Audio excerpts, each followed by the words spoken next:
ಭಾರತೀಯ ಸಂಸ್ಕೃತಿಯ ಭಾಷೆಯಾಗಿರುವ ಹಾಗೂ ದೇವರ ಭಾಷೆ ಎನಿಸಿಕೊಂಡಿರುವ ಸಂಸ್ಕೃತವನ್ನು ಎಲ್ಲಾ ವರ್ಗದ ಮಕ್ಕಳು ಕಲಿಯಬೇಕೆಂದು ತಿಳಿದು ಸಂಸ್ಕೃತ ಪಾಠಶಾಲೆಯನ್ನು ವಿವಿಧ ಭಾಗಗಳಲ್ಲಿ ತೆರೆದು ಶ್ರೀ ಕ್ಷೇತ್ರದಲ್ಲಿ ವಿಶೇಷವಾಗಿ ಗುರುಕುಲ ಶಿಕ್ಷಣ ಕ್ರಮವನ್ನು ಸಂಸ್ಕೃತವನ್ನು ಅಧ್ಯಯನ ಮಾಡಲು ಹಾಗೂ ವೇದ ಮತ್ತು ಆಗಮ ಶಿಕ್ಷಣವನ್ನು ಕೂಡ ಅಧ್ಯಯನ ಮಾಡಲು ಸಂಸ್ಕೃತ ವೇದ ಆಗಮ ಮಹಾವಿದ್ಯಾಲಯವನ್ನು ಸ್ಥಾಪಿಸಿದ್ದಾರೆ. ಅನೇಕ ಕೆಳವರ್ಗದ ಮತ್ತು ಹಿಂದುಳಿದ ವರ್ಗಗಳ ಮಕ್ಕಳಿಗೆ ಜಾತಿ ಮತ ಪಂಥವಿಲ್ಲದೆ ಉಚಿತ ಊಟ ವಸತಿ ವಸ್ತ್ರಗಳನ್ನು ನೀಡಿ ಸಂಸ್ಕೃತ ಶಿಕ್ಷಣವನ್ನು ನೀಡುತ್ತಾ ಬಂದಿದ್ದಾರೆ. ಶ್ರೀಗಳ ಬಗ್ಗೆ ಒಂದು ಮಾತನ್ನ ಇಲ್ಲಿ ಹೇಳಲಿಕ್ಕೆ ನಾನು ಇಷ್ಟಪಡೋದೇನೆಂದ್ರೆ, ನಮ್ಮ ವಿಶ್ವವಿದ್ಯಾಲಯದಲ್ಲಿ ಒಬ್ಬ ನೌಕರ ನೇಮಕಾತಿ ಆದಾಗ ನನ್ನ ಹತ್ರ ಜಾಯಿನ್ ಆಗ್ಲಿಕ್ಕೆ ಬಂದಾಗ ಅವನನ್ನ ನಾನು ಕೇಳಿದೆ, ತಾನು ಸಂಸ್ಕೃತವನ್ನ ಹೆಂಗ್ ಓದಿದೆಯಪ್ಪ ನೀನ್ ಅಂತೇಳಿ ಕೇಳಿದಾಗ ಅವೊಂದು ಮಾತನ್ನ ಹೇಳಿದ ಅವತ್ತಿನ ದಿವಸ. ಇವತ್ತು ನನಗದ ಮಮ್ಮಲ ಒಂಥರ ಮರುಕ ಬರ್ತಾ ಇದೆ. ಏನಂದ್ರೆ, ಅವರ ಶ್ರೀಮಠದಲ್ಲಿ ಪ್ರಸಾದಕ್ಕಾಗಿ ಮಾಡಿದಂತ ಅನ್ನ ಏನಾದ್ರೂ ಉಳಿದ್ರ ಅದನ್ನ ಅಲ್ಲೇ ಪಕ್ಕದಲ್ಲಿರ್ತಕ್ಕಂಥ ವಡ್ರಹಟ್ಟಿ ಕೆರಿಗೆ ಆ ಅನ್ನವನ್ನ ಅಲ್ಲಿ ಹಾಕಿ ಬರ್ತಿದ್ರಂತೆ, ಮೇನುಗಳು ತಿನ್ಲಿ ಅಂತೇಳಿ ಸ್ವಾಮೀಜಿ ಅವರು ಅದನ್ನ ವೇಸ್ಟ್ ಮಾಡ್ಬೇಡ್ರಪ್ಪ, ಅದು ಹೋಗಿ ಆ ಮೇನುಗಳು ತಿನ್ಲಿ, ಅಲ್ಲಿ ಹೋಗಿ ಹಾಕಿ ಬನ್ನಿ ಕೆರಿಗೆ ಅಂತ ಹೇಳ್ತಿದ್ರಂತೆ. ಅಂತ ಸಂದರ್ಭದಲ್ಲಿ ಅಲ್ಲಿ ಒಬ್ಬಕ್ಕೆ ಬಡ ಮಹಿಳೆ ಆ ವಡ್ರಹಟ್ಟಿ ಅವಳು ಆ ರೈಸ್ ಹಾಕೋದನ್ನ ಕಾಯ್ತಾ ಕೊಡ್ತಾ ಇದ್ಲಂತ. ಅವಳು ಅಲ್ಲಿ ರೈಸ್ ಹಾಕಿ ಅವ್ರು ಹೋದ ತಕ್ಷಣ ಆ ರೈಸ್ನ ಬಳ್ಕೊಂಡು ಅದನ್ನ ತೊಳೆದು ಮನೆಯಲ್ಲಿ ಹೋಗಿ ಬಿಸಿ ಮಾಡಿ ತನ್ನ ಮಕ್ಕಳಿಗೆ ಆಹಾರವನ್ನು ಹಾಕ್ತಾ ಇದ್ಲಂತ. ಆವಾಗ ಒಂದ್ಸಲ ಅದನ್ನ ನೋಡಿದಂತ ಶ್ರೀಮಠದ ಭಕ್ತರು, ಇಲ್ಲ ಒಬ್ಬ ಮಹಿಳೆ ದಿನನಿತ್ಯ ಗುರುಗಳೇ ಅಲ್ಲಿ ಊಟಕ್ಕೋಸ್ಕರ ಬಂದ ರೈಸ್ ನಾವು ಹಾಕಿದ ತಕ್ಷಣ ಅದನ್ನ ಬಳ್ಕೊಂಡು ಹೋಗ್ತಾ ಬರ್ತಿರ್ತಾಳ ಒಬ್ಬ ಮಹಿಳೆ, ಅದಕ್ಕ ಈ ಅಂತ ವಿಷಯ ಸ್ವಾಮೀಜಿ ಬಾಲಗಂಗಾಧರನಾಥ ಸ್ವಾಮೀಜಿ ಅವ್ರಿಗೆ ಹೇಳಿದಾಗ ಪೂಜ್ಯ ಶ್ರೀಗಳು ಇಲ್ಲ ಆ ಮಹಿಳೆಯನ್ನು ಕರ್ಕೊಂಡ ನಮ್ಮ ಮಠಕ್ಕೆ ಬನ್ನಿ ಅಂತ ಹೇಳಿದಾಗ ಮಾರನೇ ದಿವಸ ಅವಳನ್ನು ಕರ್ಕೊಂಡು ಮಠಕ್ಕೆ ಬಂದ್ರಂತ. ಅವಾಗ ಶ್ರೀಗಳು, ಯಾಕಮ್ಮ ನೀನು ನಾವು ಕೆರೆಗೆ ಹಾಕಿದ ರೈಸ್ ಯಾಕೆ ತಗೊಂಡು ಹೋಗ್ತಾ ಇದ್ದಿ ಅಂತ ಕೇಳಿದಾಗ, ಇಲ್ಲ ನಮ್ಮ ಮಕ್ಕಳು ಜಾಸ್ತಿ ಅದಾವ ಸ್ವಾಮೀಜಿ, ನನಗೆ ತುಂಬಾ ಬಡತನ ಅದ, ಮನೆಯಲ್ಲಿ ಊಟಕ್ಕೂ ತೊಂದರೆ ಅದ, ಹೀಗಾಗಿ ನಾನು ಕೆರೆ ಹತ್ರ ಬಂದ್ ಕೂತಾಗ ಅಲ್ಲಿ ಆ ರೈಸನ್ನ ಬಳ್ಕೊಂಡು ಹೋಗಿನ ನನ್ನ ಮಕ್ಕಳಿಗೆ ಊಟ ಹಾಕಿ ಬೆಳೆಸ್ತಾ ಇದ್ದೀನಿ ಅಂದಾಗ ಅವತ್ತಿನ ದಿವಸ ಪೂಜ್ಯ ಶ್ರೀಗಳು, ನೋಡಮ್ಮ ನಿನ್ನ ಮಕ್ಕಳನ್ನ ಓದಿಸೋ ಜವಾಬ್ದಾರಿ ನನ್ನದು, ಅದಕ್ಕೆ ನಿನ್ನ ಮಕ್ಕಳನ್ನ ಸಂಸ್ಕೃತ ಓದ್ಲಿಕ್ಕೆ ನೀನ್ ನನ್ನ ಆ ಮಠದಲ್ಲಿ ಬಿಟ್ಟುಬಿಡು, ಅವ್ರು ಊಟ ವಸತಿ ಎಲ್ಲಾ ಕೊಟ್ಟು ನಾನು ಓದಿಸ್ತೀನಿ ಅಂತಕ್ಕಂಥ ಮಾತನ್ನ ಹೇಳಿದಾಗ ಆ ತಾಯಿ ಒಪ್ಪಿಕೊಂಡು ಆ ಮಠದಲ್ಲೇ ಆ ಮಕ್ಕಳನ್ನ ಬಿಟ್ಟು ಹೋಗ್ತಾರ.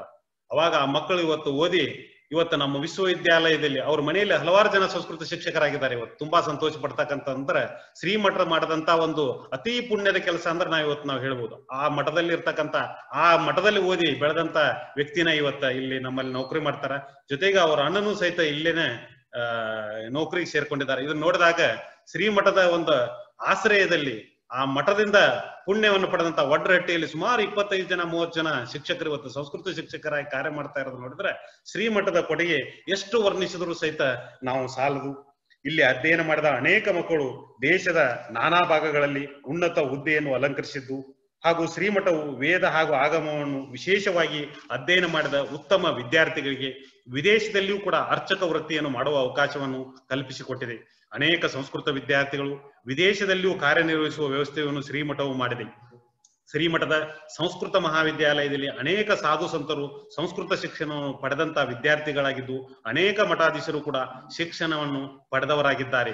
ನಂದೇ ಒಂದು ವೈಯಕ್ತಿಕ ಉದಾಹರಣೆ ಹೇಳ್ಬೇಕಂದ್ರೆ, ಪೂಜ್ಯ ಡಾಕ್ಟರ್ ಬಾಲಗಂಗಾಧರ ಸ್ವಾಮೀಜಿ ಅವರಿಗೆ ನನಗೆ ಸುಮಾರು 20 ವರ್ಷದಿಂದ ನಾನು ಧಾರವಾಡದಲ್ಲಿ ನನ್ನ ಮನೆ ಹತ್ರನ ಒಂದು ಮಠ ಮಾಡಿದರು. ಅವಾಗ ಅಲ್ಲಿ ಪ್ರತಿ ವರ್ಷ ಅವರು ನನಗೆ ಫೆಬ್ರವರಿ ಮತ್ತು ಜನವರಿ 28ಕ್ಕೆ ಹಿಂಗೇನೋ ಒಂದು ಕಾರ್ಯಕ್ರಮ ಮಾಡ್ತಾ ಇದ್ರು. ನಾ ಪ್ರತಿ ಸಲ ಅವ್ರಿಗೆ ಹೋಗಿ ಭೇಟಿ ಆದಾಗ ಸಂಸ್ಕೃತ ಅವ್ರ ಅಂದ್ರೆ ಅವ್ರಿಗೆ ಒಂದು ವಿಶೇಷವಾದ ಅಭಿಮಾನ. ಅಂತ ಸಂದರ್ಭದಲ್ಲಿ ನಾನು ಪ್ರತಿ ಸಲ ಚಿತ್ರದುರ್ಗದ ನಮ್ಮ ಕಬೀರಾನಂದ ಶಿವಲಿಂಗಾನಂದ ಸ್ವಾಮೀಜಿ ಅವರು ನಾನು ವಿಶ್ವವಿದ್ಯಾಲಯಕ್ಕೆ ನೇಮಕಾತಿ ಆದ್ನಿ ಅಂತ ಹೇಳಿದಾಗ ಪೂಜ್ಯ ಶ್ರೀಗಳಿಗೆ ಹೇಳಿ ನಾನು ನೇಮಕಾತಿ ಹೊಂದಿದ ದಿವಸನ ನನ್ನ ಶ್ರೀಮಠಕ್ಕೆ ಕರೆದು ಪೂಜ್ಯ ಶ್ರೀಗಳ ಅವತ್ತಿನ ದಿವಸ ಪೂರ್ಣ ಪ್ರಮಾಣದಲ್ಲಿ ನನಗೆ ಅವತ್ತು ಆಶೀರ್ವಾದ ಮಾಡಿ, ನೀನು ಚೆನ್ನಾಗಿ ಕೆಲಸ ಮಾಡ್ಕೊಂಡು ಹೋಗಪ್ಪ, ನಿನಗೆ ಒಳ್ಳೆಯ ಹೆಸರು ತಗೊಂಬಾ ಅಂತ ಅವತ್ತು ಆಶೀರ್ವಾದ ಮಾಡಿದ್ವು. ಅವರ ಒಂದು ಆಶೀರ್ವಾದದಿಂದ ಇವತ್ತು ನಾನು ಈ ಮಟ್ಟಕ್ಕೆ ಬರ್ಲಿಕ್ಕೆ ಸಾಧ್ಯ ಆಗಿದೆ ಅಂತೇಳಿ ಆತ್ಮಸಾಕ್ಷಿಯಿಂದ ನಾನು ಇವತ್ತು ಹೇಳಿಕ್ಕೆ ಇಷ್ಟಪಡ್ತೀನಿ. ಹಾಗೆ ಹಲವಾರು ಜನ ಶ್ರೀಮಠದ ಸ್ವಾಮೀಜಿ ಅವರಿಂದ ಉಪಕಾರ ತಗೊಂಡಂತವ್ರು ಸಾವಿರ ಅಲ್ಲ ಲಕ್ಷಾನುಗಟ್ಟಲೆ ಜನ ಆ ಮಠದ ಒಂದು ಉಪಯೋಗವನ್ನ ಪಡೆದುಕೊಂಡಿದ್ದಾರೆ. ಶ್ರೀ ಕ್ಷೇತ್ರದ 72ನೇ ಪೀಠಾಧಿಪತಿಗಳಾಗಿ ಸಿಂಹಾಸನರೂಢರಾಗಿರುವ ಜಗದ್ಗುರು ಶ್ರೀ ಶ್ರೀ ಡಾಕ್ಟರ್ ನಿರ್ಮಲಾನಂದ ಮಹಾಸ್ವಾಮಿಗಳವರು, ಭೈರವೈಕ್ಯ ಜಗದ್ಗುರು ಶ್ರೀ ಶ್ರೀ ಶ್ರೀ ಡಾಕ್ಟರ್ ಮಾಲಗಂಗಾಧರನಾಥ ಸ್ವಾಮಿಗಳವರ ಅವತಾರ ರೂಪವೇ ಆಗಿದ್ದು, ಜಗದ್ಗುರುಗಳ ಇಚ್ಛೆಯಂತೆ ಪೀಠವನ್ನು ಅಲಂಕರಿಸಿ ಸ್ವಾಮೀಜಿಗಳವರ ಮಾರ್ಗದಲ್ಲಿ ಅನೇಕ ಸಾಮಾಜಿಕ ಹಾಗೂ ಧಾರ್ಮಿಕ ಕಾರ್ಯಕ್ರಮಗಳನ್ನು ತೊಡಗಿಸಿಕೊಂಡು ಸಮಾಜವನ್ನು ಉತ್ತಮ ಕಾರ್ಯಗಳಲ್ಲಿ ತೊಡಗಿಸಿಕೊಳ್ಳುವಂತೆ ಪ್ರೇರಕದಾಯಕರಾಗಿದ್ದಾರೆ. ಸ್ವತಃ ಸ್ವಾಮೀಜಿಯವರು ತಾಂತ್ರಿಕ ಶಿಕ್ಷಣವನ್ನು ಪಡೆದಿದ್ದು ಹಾಗೂ PhD ಪದವಿಯನ್ನು ಪಡೆದಿರುವ ಮಹಾಸ್ವಾಮೀಜಿಯವರು ಶಿಕ್ಷಣ ತಜ್ಞರಾಗಿದ್ದಾರೆ. ಸಂಸ್ಕೃತವನ್ನು ಕೂಡ ಅಧ್ಯಯನ ಮಾಡಿ ಸ್ವಯಂ ಸಂಸ್ಕೃತ ವಿದ್ವಾಂಸರಾಗಿದ್ದಾರೆ ಹಾಗೂ ಅದ್ವೈತ ವೇದಾಂತದ ಶಾಸ್ತ್ರವನ್ನು ಬಲ್ಲವರೂ ಆಗಿದ್ದಾರೆ. ಪೂಜ್ಯ ಮಹಾಸ್ವಾಮೀಜಿಯವರು ಶಿಕ್ಷಣ ಪ್ರೇಮಿಯಾಗಿರುವ ಕಾರಣ ಅನೇಕ ಶಾಲಾ ಕಾಲೇಜುಗಳನ್ನು ಸ್ಥಾಪಿಸಿ ಬಡವರ್ಗದ ಮಕ್ಕಳಿಗಾಗಿ ಹಾಗೂ ದೀನದಲಿತರ ಮಕ್ಕಳಿಗಾಗಿ ಶಿಕ್ಷಣವನ್ನು ನೀಡುತ್ತಿರುವಂತಹ ಶಿಕ್ಷಣ ಯೋಗಿಯಾಗಿದ್ದಾರೆ. ಪೂಜ್ಯ ಮಹಾಸ್ವಾಮೀಜಿಯವರ ಶಿಕ್ಷಣದಲ್ಲಿ ಇರುವಂತಹ ಜ್ಞಾನ ಅಪಾರವಾಗಿರುವಂತದ್ದಾಗಿದೆ. ಸಂಸ್ಕೃತ ಶಿಕ್ಷಣದ ಶಾಸ್ತ್ರಗಳ ಪ್ರೇಮಿಯಾಗಿರುವ ಮಹಾಸ್ವಾಮೀಜಿಯವರು ಶ್ರೀಮಠದಲ್ಲಿ ಸಂಸ್ಕೃತ ಶಿಕ್ಷಣಕ್ಕಾಗಿ ಎಲ್ಲಾ ವರ್ಗದ ಬಡ ಮಕ್ಕಳಿಗೆ ಶ್ರೀಮಠದಲ್ಲಿ ಆಶ್ರಯವನ್ನು ನೀಡಿ ಉಚಿತ ಊಟ, ವಸತಿ, ವಸ್ತ್ರಾದಿಗಳನ್ನು ಮತ್ತು ಎಲ್ಲಾ ಸೌಕರ್ಯಗಳನ್ನು ನೀಡಿ ಸಂಸ್ಕೃತ ಶಿಕ್ಷಣವನ್ನು ನೀಡುತ್ತಿದ್ದಾರೆ.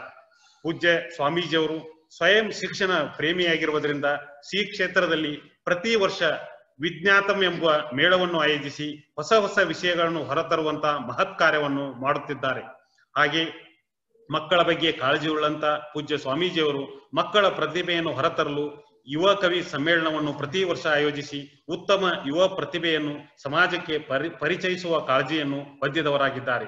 ಹೀಗೆ ಅನೇಕ ಸಮಾಜಮುಖಿಯಾದ ಕಾರ್ಯಗಳನ್ನು ಮಾಡುತ್ತಾ ಬಡವರು, ದೀನದಲಿತರು, ಹೀಗೆ ತುಳಿತಕ್ಕೊಳಗಾದವರು ಈ ಎಲ್ಲಾ ಜನರಿಗೂ ಶ್ರೀಮಠವು ಅನೇಕ ಸಮಾಜಮುಖಿಯಾದಂತಹ ಕಾರ್ಯಗಳಿಂದ ಮೇಲೆತ್ತುವ ಕೆಲಸವನ್ನು ಪೂಜ್ಯ ಸ್ವಾಮೀಜಿಯವರು ಈಗ ಸದ್ಯ ಮಾಡುತ್ತಿದ್ದಾರೆ.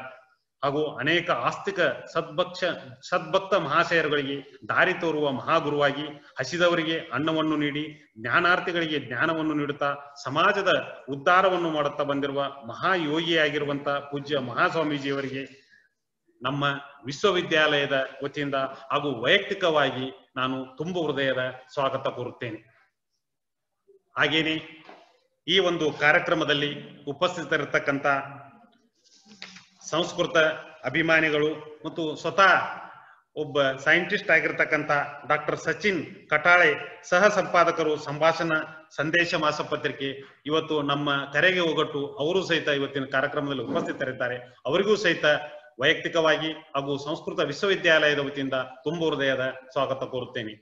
ಹಾಗೆ ಈ ಕಾರ್ಯಕ್ರಮದ ಅಧ್ಯಕ್ಷತೆಯ ಸ್ಥಾನವನ್ನು ವಹಿಸಿರ್ತಕ್ಕಂಥ ಮಾನ್ಯ ಕುಲಪತಿಗಳಾದ ಪ್ರೊಫೆಸರ್ ಗಿರಿಶ್ಚಂದ್ರ ಅವರಿಗೆ ನಮ್ಮ ವೈಯಕ್ತಿಕವಾಗಿ ಹಾಗೂ ನಿರ್ದೇಶನಾಲಯದ ವತಿಯಿಂದ ತುಂಬ ಹೃದಯದ ಸ್ವಾಗತ ಕೋರುತ್ತೇನೆ. ಈ ಒಂದು ಕಾರ್ಯಕ್ರಮದಲ್ಲಿ ರಾಜ್ಯದಾದ್ಯಂತ ಸುಮಾರು 350 ಜನ ಶಿಕ್ಷಕರು ಈ ಒಂದು ಕಾರ್ಯಕ್ರಮದಲ್ಲಿ ಭಾಗವಹಿಸಿದ್ದಾರೆ. ಆ ಎಲ್ಲ ಶಿಕ್ಷಕ ಬಂಧು ಭಗಿನಿಯರಿಗೆ ಈ ಕಾರ್ಯಕ್ರಮದ ಪರವಾಗಿ ಹಾಗೂ ವೈಯಕ್ತಿಕವಾಗಿ ತುಂಬ ಹೃದಯದ ಸ್ವಾಗತ ಕೋರುತ್ತೇನೆ. ಹಾಗೆ ಮತ್ತೊಮ್ಮೆ ಯಾವತ್ತು ಮಠದ ಭಕ್ತರು ಸಹಿತ ಬಹಳಷ್ಟು ಜನ ಇವತ್ತಿನ ಈ ಒಂದು ಕಾರ್ಯಕ್ರಮದಲ್ಲಿ ಜಾಯ್ನ್ ಆಗಿದ್ದಾರೆ. ಅವರೆಲ್ಲರಿಗೂ ಸ್ವಾಗತವನ್ನು ಕೋರುತ್ತಾ ನನ್ನ ಸ್ವಾಗತ ಭಾಷಣವನ್ನು ಮುಗಿಸುತ್ತೇನೆ. ಹಾಗೆ ಈಗ ಆರಂಭದಲ್ಲಿ ಈ ಒಂದು ಕಾರ್ಯಕ್ರಮದಲ್ಲಿ ಉಪಸ್ಥಿತರಿರ್ತಕ್ಕಂಥ ಡಾಕ್ಟರ್ ಸಚಿನ್ ಕಟಾಳೆ ಅವರು ಒಂದು 10 ನಿಮಿಷ ಅವರು ಮಾತನಾಡ್ತಾರ. ದಯವಿಟ್ಟು ಅವರಿಗೆ ಈಗ ಮಾತನಾಡಬೇಕಂತ ಕೇಳ್ಕೊಳ್ತೇನೆ.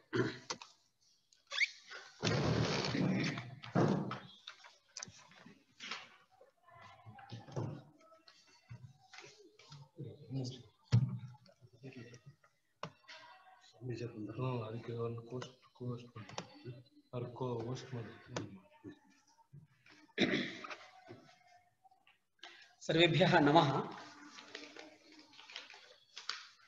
पूजनीय स्वामीजी,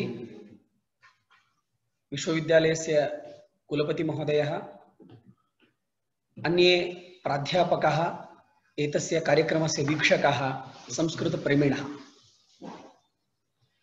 सामान्यतया संस्कृतक्षेत्रे अथवा शिक्षणक्षेत्रे यदा पश्यामः एवं विज्ञानक्षेत्रं, वाणिज्यक्षेत्रं, कलाक्षेत्रम् इति पृथक् पृथक् क्षेत्रत्रयं वयं शृणुमः। आङ्ग्लभाषायां सैन्स्, कामर्स्, आर्ट्स् इति पृथक् पृथक् एव दृश्यते, श्रूयते च। तेन कारणेन विज्ञानक्षेत्रस्य कलाक्षेत्रे विद्यमान संस्कृतस्य च न कोऽपि सम्बन्धः इति एका भ्रान्तिः शिक्षणक्षेत्रे अस्ति। वैदेशिक आक्रान्तः ये सन्ति, आक्रमणकर्तारः ये आसन्, तैः हेतुपूर्वकं संस्कृतस्य विज्ञानस्य च पृथक्करणं कृतम्। अतः संस्कृतभाषायाः विज्ञानस्य कोऽपि सम्बन्धः नास्ति इति एकः भागः, विज्ञाननिष्ठजीवनमेव श्रेष्ठजीवनम् इति अपरः भागः, एवं प्रचारद्वयं तैः तदा तदा कृतम्। अतः विज्ञाननिष्ठाः सर्वेपि जनाः दुर्दैवेन संस्कृतभाषायां किमपि नास्ति इति एकं वदन्तः तां भाषाम् उपेक्षया पश्यन्तः सन्ति इति एकं चित्रं निर्मितं। किन्तु वस्तुस्थितिः भिन्ना, केवलं न विपरीता अस्ति। उदाहरणार्थं कतिचित् अंशान् वदामि, अनन्तरं समयाभावः इति कारणेन कांश्चन अंशान् एव अत्र उपस्थापयितुम् अहं शक्ष्यामि इति तानेव उपस्थापयिष्यामि। अहं मूलतः विज्ञानछात्रः, सस्यशास्त्रं वनस्पतिशास्त्रं बॉटनी इति वदन्ति, सः मम मूलविषयः। बीएससी एमएससी इत्यादि समये यत् पठितं, सिलेबस् यत् पठितं, तत्र अङ्काः प्राप्ताः, प्रशंसाः प्राप्ताः इत्यादि विषयः, तत्र यद् अस्माभिः सिलेबस् मध्ये पठितं, who is a father of classification इति एकम् अस्ति। Who is the father of plant classification, वनस्पतीनां सस्यानां वर्गीकरणं केन कृतम् इति चेत् यूरोपीयानां केषाञ्चित् वैज्ञानिकानां नामानि आगच्छन्ति। अस्माभिः तदेव पठितं, तदेव लिखितं, तथा एव अङ्कः प्राप्तः, तदेव डिग्री अपि प्राप्तं। किन्तु वस्तुतः संस्कृतसाहित्यं यदि वयं पश्यामः, ऋग्वेदः, यजुर्वेदः, अथर्ववेदः, तदा आरभ्य वनस्पतीनां वर्गीकरणविषये, क्लासिफिकेशन ऑफ प्लांट्स विषये एका स्पष्टा कल्पना अस्ति। किन्तु कस्मिन्नपि अभ्यासक्रमे, not in a single syllabus, एषः विषयः उल्लिखितः, कुत्रापि एतस्य उल्लेखः नास्ति। अतः एज अ बॉटनिस्ट संस्कृतभाषायामपि क्लासिफिकेशन भवितुम् अर्हति वनस्पतीनाम् इति विषयः मया तु कदापि न ज्ञातः, यावत्पर्यन्तम् अहं संस्कृतं न अधिगतवान्। एवं सर्वेषु अपि विषयेषु एषः एव भागः भवति। अत्यन्तं प्रचलितम् उदाहरणं किञ्चन पाइथागोरस् थेरम विषये अस्ति। पाइथागोरस् विषये मम कोऽपि विरोधः नास्ति, किन्तु पाइथागोरस्तः पूर्वं बोधायन नामकेन ऋषिणा, मुनिना, वैज्ञानिकेन सः एव सिद्धान्तः पाइथागोरस् अपेक्षया उत्तमरीत्या प्रतिपादितः, किन्तु अभ्यासक्रमे तद् न पाठ्यते। एवमेव यान् कानपि अंशान् वयं स्वीकुर्मः, सो कॉल्ड मॉडर्न सब्जेक्ट्स इति यदि चिन्तयामः, तर्हि ते अंशाः अस्माकं ग्रन्थेषु उल्लिखिताः अवश्यं सन्ति। अत्र अस्माभिः सर्वैः एका सावधानता, एका जागरूकता आश्रयणीया। अद्यत्वे विज्ञानक्षेत्रे यद्यदस्ति तद् सर्वम् अस्माकं ग्रन्थेषु अस्ति इति कथनं मूर्खत्वं, तद् न कथनीयं। किन्तु अद्य ये विषयाः सन्ति तेषां मूलभूताः अंशाः अस्माकं ग्रन्थेषु अवश्यम् आसन् इति वयं वक्तुं शक्नुमः। यदि मध्यकाले सामान्यतया 1300 वर्षाणि, 1300 and more वर्षाणि भारतदेशे बहूनि आक्रमणानि जातानि, तेषाम् आक्रमणकारणेन बहवः ग्रन्थाः नष्टाः, नाशिताः, विकृताः, दत्ताः। अतः भारतीय ज्ञानपरम्परायाः यद् रक्षणम्, अध्ययनं, प्रचारः इत्यादि यत् करणीयमासीत् तद् सर्वं कर्तुं वयं न शक्तवन्तः। किञ्च एतादृशः विषयः अस्माकम् अभ्यासक्रमे अपि न स्थापितः डिलिबरेट्ली, येन भारतविषये जनानाम् आत्मविश्वासः वर्धेत, स्वाभिमानस्य वृद्धिः भवेत्, तद् सर्वम् अभ्यासक्रमे न स्थापितम्।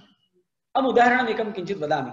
श्लोकस्य शब्दः इतस्ततः भवेयुः कदाचित्, किन्तु भौतिकशास्त्रविषये, फिजिक्स् विषये कश्चन ग्रन्थः अस्ति, तत्र एवम् उच्यते, भ्रामकं चुम्बकं चैव कर्षकं द्रावकं तथा।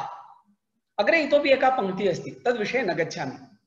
भ्रामकं चुम्बकं चैव कर्षकम् इति एतान् त्रीन् अंशान् वयं जानीमः। The metal which rotates, which help to in rotating, भ्रामयति।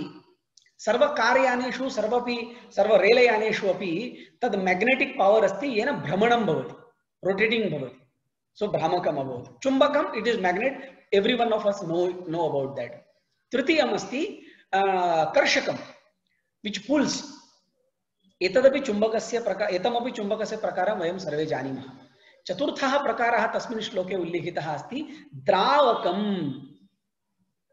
एषः प्रकारः आधुनिकविज्ञानेन अद्यापि न ज्ञायते। The metal, the type of magnet which liquefies. अस्माकं ग्रन्थे सः शब्दः उल्लिखितः यथा भ्रामकं कर्षकं चुम्बकम् इति शब्दाः सत्यतां भजन्ते तथा द्रावकम् इति शब्दाः अपि सत्यतां भजन्ते। किमर्थं तर्हि वैज्ञानिकजनाः एतस्य संशोधनं न कुर्युः?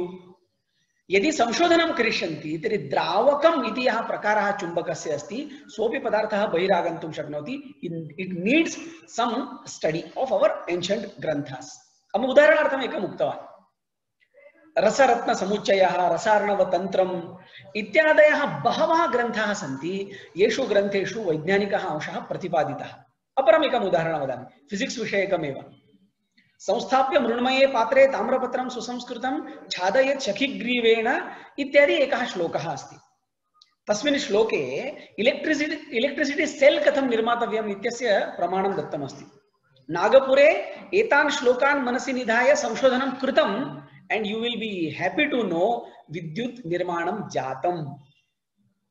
एवम् अस्माकं पुरातनाः ग्रन्थाः ये सन्ति तान् ग्रन्थान् स्वीकृत्य यदि वयं डिकोडिंग कुर्मः, तस्य आधुनिक तन्त्रज्ञानस्य आधारेण यदा चिन्तनं कुर्मः, वयं तान् नूतनान् अपि विषयान् ज्ञात्वा तादृशयन्त्राणि निर्मातुम् अवश्यं शक्नुमः। सिद्धान्त शिरोमणि ग्रन्थस्य आधारेण गोवा नगरस्थः एकः वैज्ञानिकः, दुर्दैवेन सः अद्य पृथ्वीतले नास्ति, तत्र सः 14 यन्त्राणि निर्मितवान्। And you will be amazed to know तेषु यन्त्रेषु 8 यन्त्राणि केवलं इलेक्ट्रिसिटी फॉर्मेशन विषये आसन्। शेखर नार्वेकर इति तस्य युवकस्य नाम, दुर्दैवेन सः दिवङ्गतः, अन्यथा सः इतोपि संशोधनम् अकरिष्यत्। एवं बहवः विषयाः भवितुम् अर्हन्ति। अपरम् एकम् उदाहरणं वदामि। यं कमपि संस्कृतज्ञम् अथवा संस्कृतं न जानाति तमपि जनं पृच्छतु महाभारतम् इत्युक्ते किम्? सः वदिष्यति कौरव-पाण्डवयोः युद्धस्य ग्रन्थः महाभारतम्। महाभारतस्य किं वदामः मूल्यमापनं समाप्तम्। वस्तुतः महाभारतं विज्ञानस्य एकः महान् ग्रन्थः भवितुम् अर्हति। It needs decoding. यथा अहम् उक्तवान्, अहं तु बोटनिस्ट् अस्मि, वनस्पतिशास्त्रज्ञः अस्मि, अतः तत्रत्य उदाहरणं वदामि। शान्तिपर्वणि तत्र केचन श्लोकाः सन्ति। तस्मिन् श्लोके एतद् वनस्पतिशास्त्रविषये केचन अंशाः लिखिताः सन्ति। तस्मात् श्लोकाः सन्ति, तस्मात् पश्यन्ति पादपाः, तस्मात् शृण्वन्ति पादपाः इत्यादि इत्यादि दत्तमस्ति। अतः plants can see, plants can listen इत्यादि अंशाः ये अनन्तरम् उक्ताः। जेसी बोस, जगदीश चंद्र बोस इति यः आसीत् वैज्ञानिकः, बोटनिस्ट जनः, सः एतान् अंशान् एव अधीत्य प्रयोगान् कृतवान्। तस्य महत् एकं लैब आसीत्, ओपन लैब, गार्डन लैब इति वयं वक्तुं शक्नुमः। एतान् प्रयोगान् सिद्धान् कृतवान्। तस्य कारणेन सः मरणोत्तरं नोबेल प्रशस्तिं प्राप्तवान्। कृषिशास्त्रम् उदाहरणम् इतोपि एकं यदि वक्तव्यमस्ति, भारतस्य कृषिशास्त्रं तावत् विकसितम् आसीत्। धेनुः, कौ इति यद् वयं वदामः, आधुनिकविषये यदि कुत्रापि पश्यति धेनुनिमित्तं बहवः शब्दाः न सन्ति, किन्तु संस्कृतग्रन्थेषु धेनुनिमित्तं बहवः शब्दाः सन्ति। उदाहरणार्थं या प्रथमवारं प्रसूतवती तस्याः कृते एकः शब्दः अस्ति, या वर्षे एकवारं प्रसूते तस्याः कृते भिन्नः शब्दः अस्ति, समां समीना इति शब्दः अस्ति। एवं कृषिशास्त्रं विकसितं। तत्रत्यम् एकम् उदाहरणं केवलं वदामि।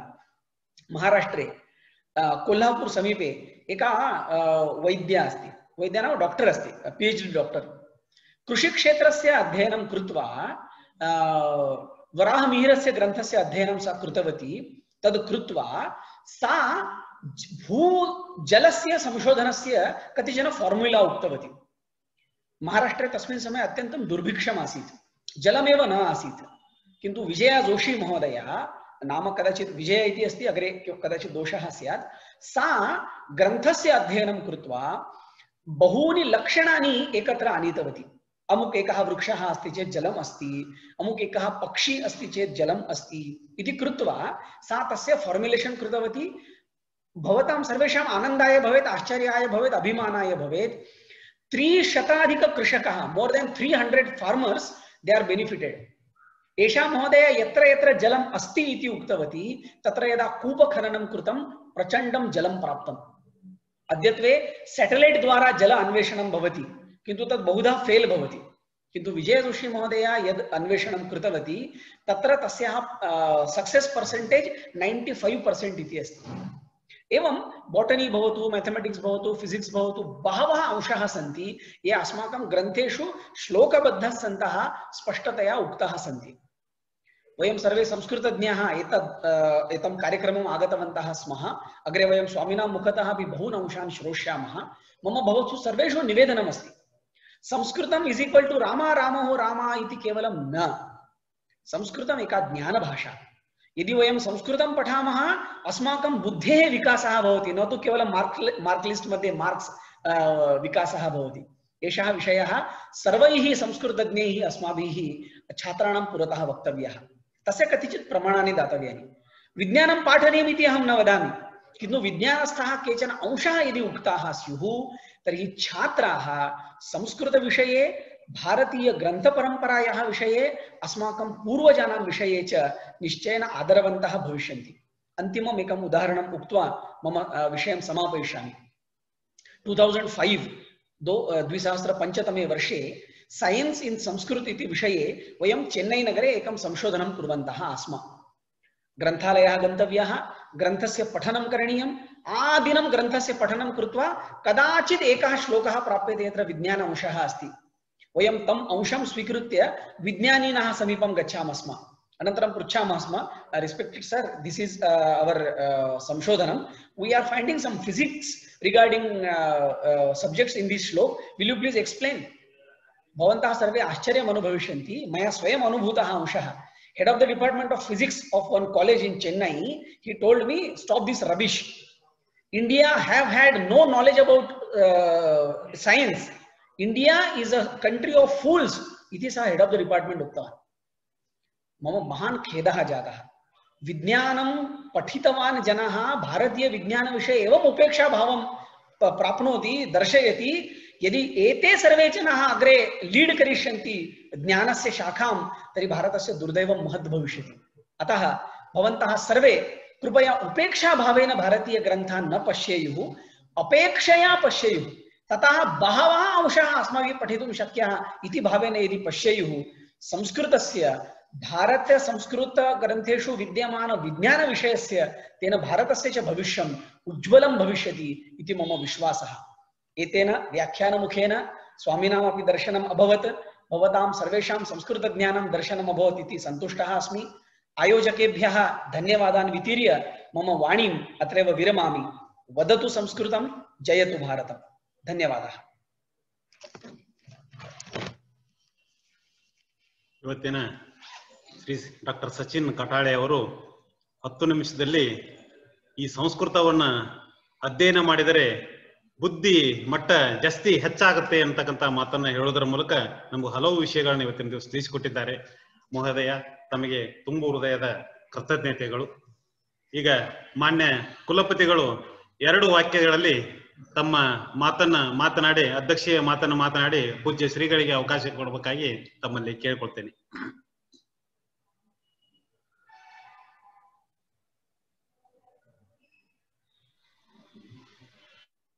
ಸಂಸ್ಕೃತ ಅಂದು ಇಂದು ಅಂತಕ್ಕಂತಹ ಸಂಸ್ಕೃತ ಮತ್ತು ವಿಜ್ಞಾನದ ವಿಷಯವನ್ನ ಕುರಿತಾಗಿ ಈ ದಿನ ಸಂಸ್ಕೃತ ಶಿಕ್ಷಣ ನಿರ್ದೇಶನಾಲಯದಿಂದ ವಿಶೇಷ ಉಪನ್ಯಾಸ ಮಾಲಿಕೆ ನಡೀತಾ ಇದೆ.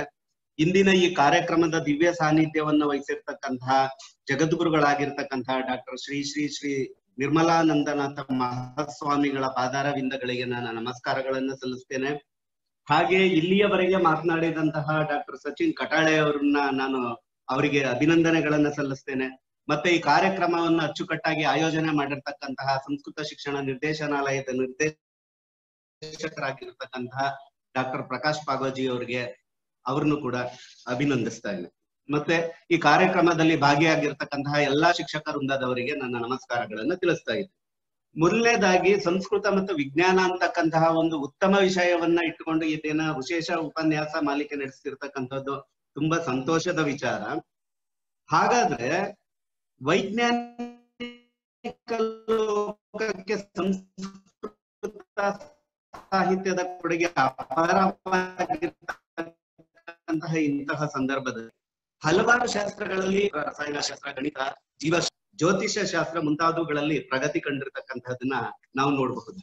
ಮೊದಲನೇದಾಗಿ ಗಣಿತ ಶಾಸ್ತ್ರದಲ್ಲಿ ಸಂಸ್ಕೃತದ ಕೊಡುಗೆ ಏನಿದೆ ಅಂದ್ರೆ, ಇಡೀ ಜಗತ್ತಿಗೆ ಸೊನ್ನೆಯನ್ನ ಪರಿಚಯಿಸಿದವರು ಭಾರತೀಯರು. ಆರ್ಯಭಟನು ಮಂಡಿಸಿದಂತಹ ಶೂನ್ಯದ ಕಲ್ಪನೆಯೇ ವೈಜ್ಞಾನಿಕ ಲೋಕದಲ್ಲಿ ಒಂದು ವಿನೂತನ ಪರಿವರ್ತನೆಯನ್ನ ತಂದುಕೊಟ್ಟಿದ್ದನ್ನ ನಾವು ಗಮನಿಸಬಹುದಾಗಿದೆ. ಶ್ರೀಪತಿ ಗಣಿತ ಪದ್ಧತಿ ಹಾಗೂ ಭಾಸ್ಕರಾಚಾರ್ಯನ ಲೀಲಾವತಿ ಅದು ಅತ್ಯಂತ ಪ್ರಸಿದ್ಧವಾದ ಸಂಸ್ಕೃತ ಗಣಿತ ಗ್ರಂಥ. ಹಾಗೆಯೇ ಭಾಸ್ಕರಾಚಾರ್ಯನ ಬೀಜಗಣಿತದ ಚಕ್ರವಾಳ ಪದ್ಧತಿಯನ್ನ ಪ್ರಾಚೀನ ಕಾಲದಲ್ಲಿಯೇ ನಾವು ನೋಡಬಹುದಾಗಿದೆ. ವೈದಿಕ ಗಣಿತ ಅತ್ಯಂತ ಪ್ರೌಢವಾದ ಗಣಿತ ಸಿದ್ಧಾಂತಗಳನ್ನ ಹೊಂದಿರತಕ್ಕಂತಹದನ್ನ ನಾವು ನೋಡಬಹುದು.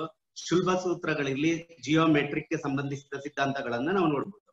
ನಾಸಾದ ವಿಜ್ಞಾನಿಯಾಗಿದ್ದಂತಹ ಬ್ರಿಕ್ಸ್ ರವರು 1985ರಲ್ಲಿ ಪ್ರಕಟಿಸಿದಂತಹ knowledge representation in Sanskrit and artificial intelligence ಎಂಬ ತಮ್ಮ ಸಂಶೋಧನಾ ಲೇಖನದಲ್ಲಿ ಸಂಸ್ಕೃತ ಹೇಗೆ ಕಂಪ್ಯೂಟರ್ಗೆ ಸೂಕ್ತವಾದ ಭಾಷೆ ಅನ್ನೋದನ್ನ ಅವ್ರು ತಿಳಿಸಿರ್ತಕ್ಕಂತಹದನ್ನ ನಾವು ನೋಡಬಹುದು.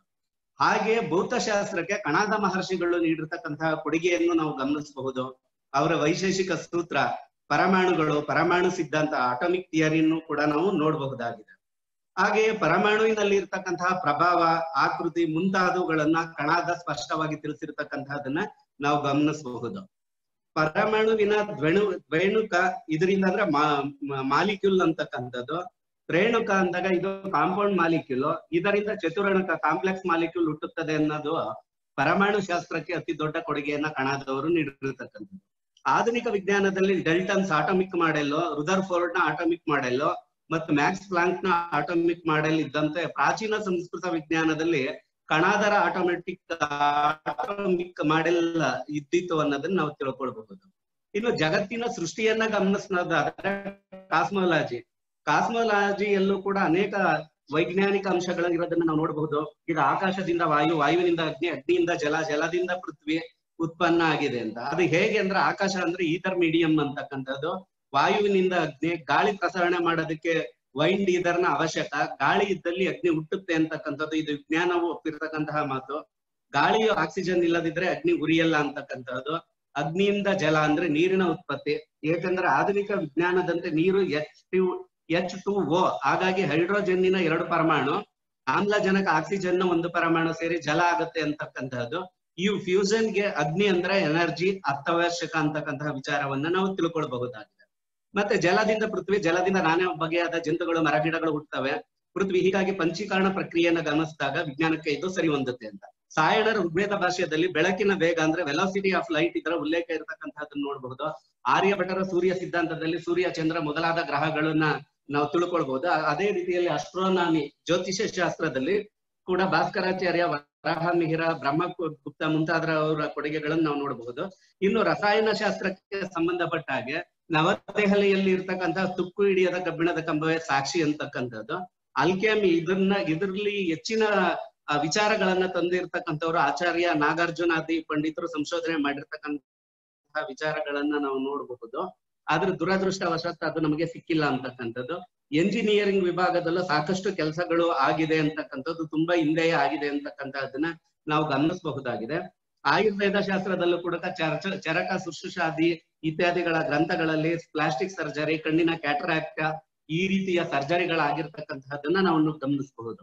ಮತ್ತೆ ಕೊರೋನಾದ ಸನ್ನಿವೇಶದಲ್ಲಿ ಅನೇಕ ಆಯುರ್ವೇದ ಗ್ರಂಥಗಳು ಮತ್ತೆ ಯೋಗಕ್ಕೆ ಹೆಚ್ಚಿನ ಮನ್ನಣೆ ಸಿಕ್ಕಿರ್ತಕ್ಕಂಥದ್ದು. ಪ್ರಾಣಾಯಾಮ, ಧ್ಯಾನ ಮತ್ತೆ ವಿವಿಧ ಆಸನಗಳ ಮೂಲಕ ಎಲ್ಲ ಜನರು ತಮ್ಮ ಆರೋಗ್ಯನ ಸುಸ್ಥಿತಿಯಲ್ಲಿ ಇಟ್ಟಿರ್ತಕ್ಕಂಥದ್ದನ್ನ ನಾವು ನೋಡಬಹುದು. ಇನ್ನು ಭಾರದ್ವಾಜ ಮುನಿ ವಿರಚಿತ ವೈಮಾನಿಕ ಶಾಸ್ತ್ರದ ಮೇಲೆ ಇಂದಿಗೂ ಕೂಡ ಸಂಶೋಧನೆಗಳು ನಿರಂತರವಾಗಿ ನಡೀತಾ ಇರ್ತಕ್ಕಂತಹದನ್ನ ನಾವು ನೋಡಬಹುದಾಗಿದೆ. ಹೀಗೆ ಇದ್ರ ವಿಚಾರವಾಗಿ ಹೇಳ್ತಾ ಹೋದ್ರ ಸಾಕಷ್ಟು ವಿಚಾರಗಳು ನಮ್ಗೆ ನಮ್ಮ ಪ್ರಾಚೀನ ಸಂಸ್ಕೃತ ಸಾಹಿತ್ಯದಲ್ಲಿ ಈ ವಿಜ್ಞಾನಕ್ಕೆ ಸಂಬಂಧಪಟ್ಟಿದ್ದು ಹೆಚ್ಚು ವಿಚಾರಗಳು ತಿಳಿತವೆ. ಸಮಯಾವಕಾಶ ಕಮ್ಮಿ ಇರೋದ್ರಿಂದ ಇದನ್ನ ಮುಂದಿನ ದಿನಗಳಲ್ಲಿ ನಾನು ತಿಳಿಯಪಡಿಸ್ತೇನೆ ಅಂತ ಹೇಳದೆ ಈ ಕಾರ್ಯಕ್ರಮಕ್ಕೆ ಆಗಮಿಸಿ ನಮಗೆ ಆಶೀರ್ವಚನ ನೀಡ್ತಾ ಇರ್ತಕ್ಕಂತಹ ನಿರ್ಮಲಾನಂದನಾಥ ಮಹಾಸ್ವಾಮಿಗಳ ಪಾದಾರವಿಂದಗಳಿಗೆ ಮತ್ತೊಮ್ಮೆ ನನ್ನ ನಮಸ್ಕಾರಗಳನ್ನು ಸಲ್ಲಿಸ್ತಾ, ಅದೇ ರೀತಿಯಲ್ಲಿ ಡಾಕ್ಟರ್ ಸಚಿನ್ ಕಟಾಳೆ ಅವ್ರಿಗೂ ಕೂಡ ನಾನು ಅಭಿನಂದನೆಗಳನ್ನು ಸಲ್ಲಿಸ್ತಾ, ಭಾಗವಹಿಸಿರ್ತಕ್ಕಂಥ ಎಲ್ಲರಿಗೂ ಮತ್ತೊಮ್ಮೆ ನಮಸ್ಕಾರಗಳನ್ನು ಸಲ್ಲಿಸಿ ನನ್ನ ಮಾತನ್ನು ಈಗ ಅಧ್ಯಕ್ಷೀಯ ಭಾಷಣವನ್ನು ಮಾಡಿರ್ತಕ್ಕಂಥ ಮಾನ್ಯ ಕುಲಪತಿಗಳಿಗೆ ವೈಯಕ್ತಿಕವಾಗಿ ಹಾಗೂ ನಿರ್ದೇಶನಾಲಯದ ವತಿಯಿಂದ ತುಂಬು ಹೃದಯದ ಕೃತಜ್ಞತೆಗಳನ್ನು ಸಲ್ಲಿಸುತ್ತಾ ಈಗ ಪೂಜ್ಯ ಶ್ರೀಗಳು ಮಾತನಾಡಬೇಕಾಗಿ ಅವರಲ್ಲಿ ಕೇಳಿಕೊಳ್ಳುತ್ತೇನೆ.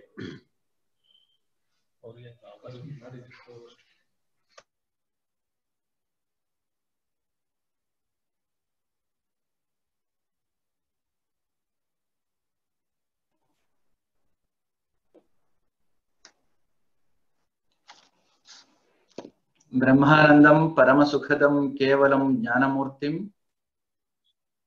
ದ್ವಂದ್ವಾತೀತಂ ಗಗನ ಸದೃಶಂ ತತ್ವಮಸ್ಯಾದಿ ಲಕ್ಷ್ಯಂ ಏಕಂ ನಿತ್ಯಂ ವಿಮಲಂ ಅಚಲಂ ಸರ್ವಧಿ ಸಾಕ್ಷಿಭೂತಂ ಭಾವಾತೀತಂ ತ್ರಿಗುಣರಹಿತಂ ಸದ್ಗುರುಂ ತಂ ನಮಾಮಿ. ಶ್ರೀ ವಿದ್ಯಾಂ ಜಗತಾಂ ಧಾತ್ರಿಂ ಸರ್ಗಸ್ಥಿತಿಲಯೇಶ್ವರೀಂ ನಮಾಮಿ ಲಲಿತಾಂ ನಿತ್ಯಾಂ ಮಹಾ ತ್ರಿಪುರ ಸುಂದರೀಂ.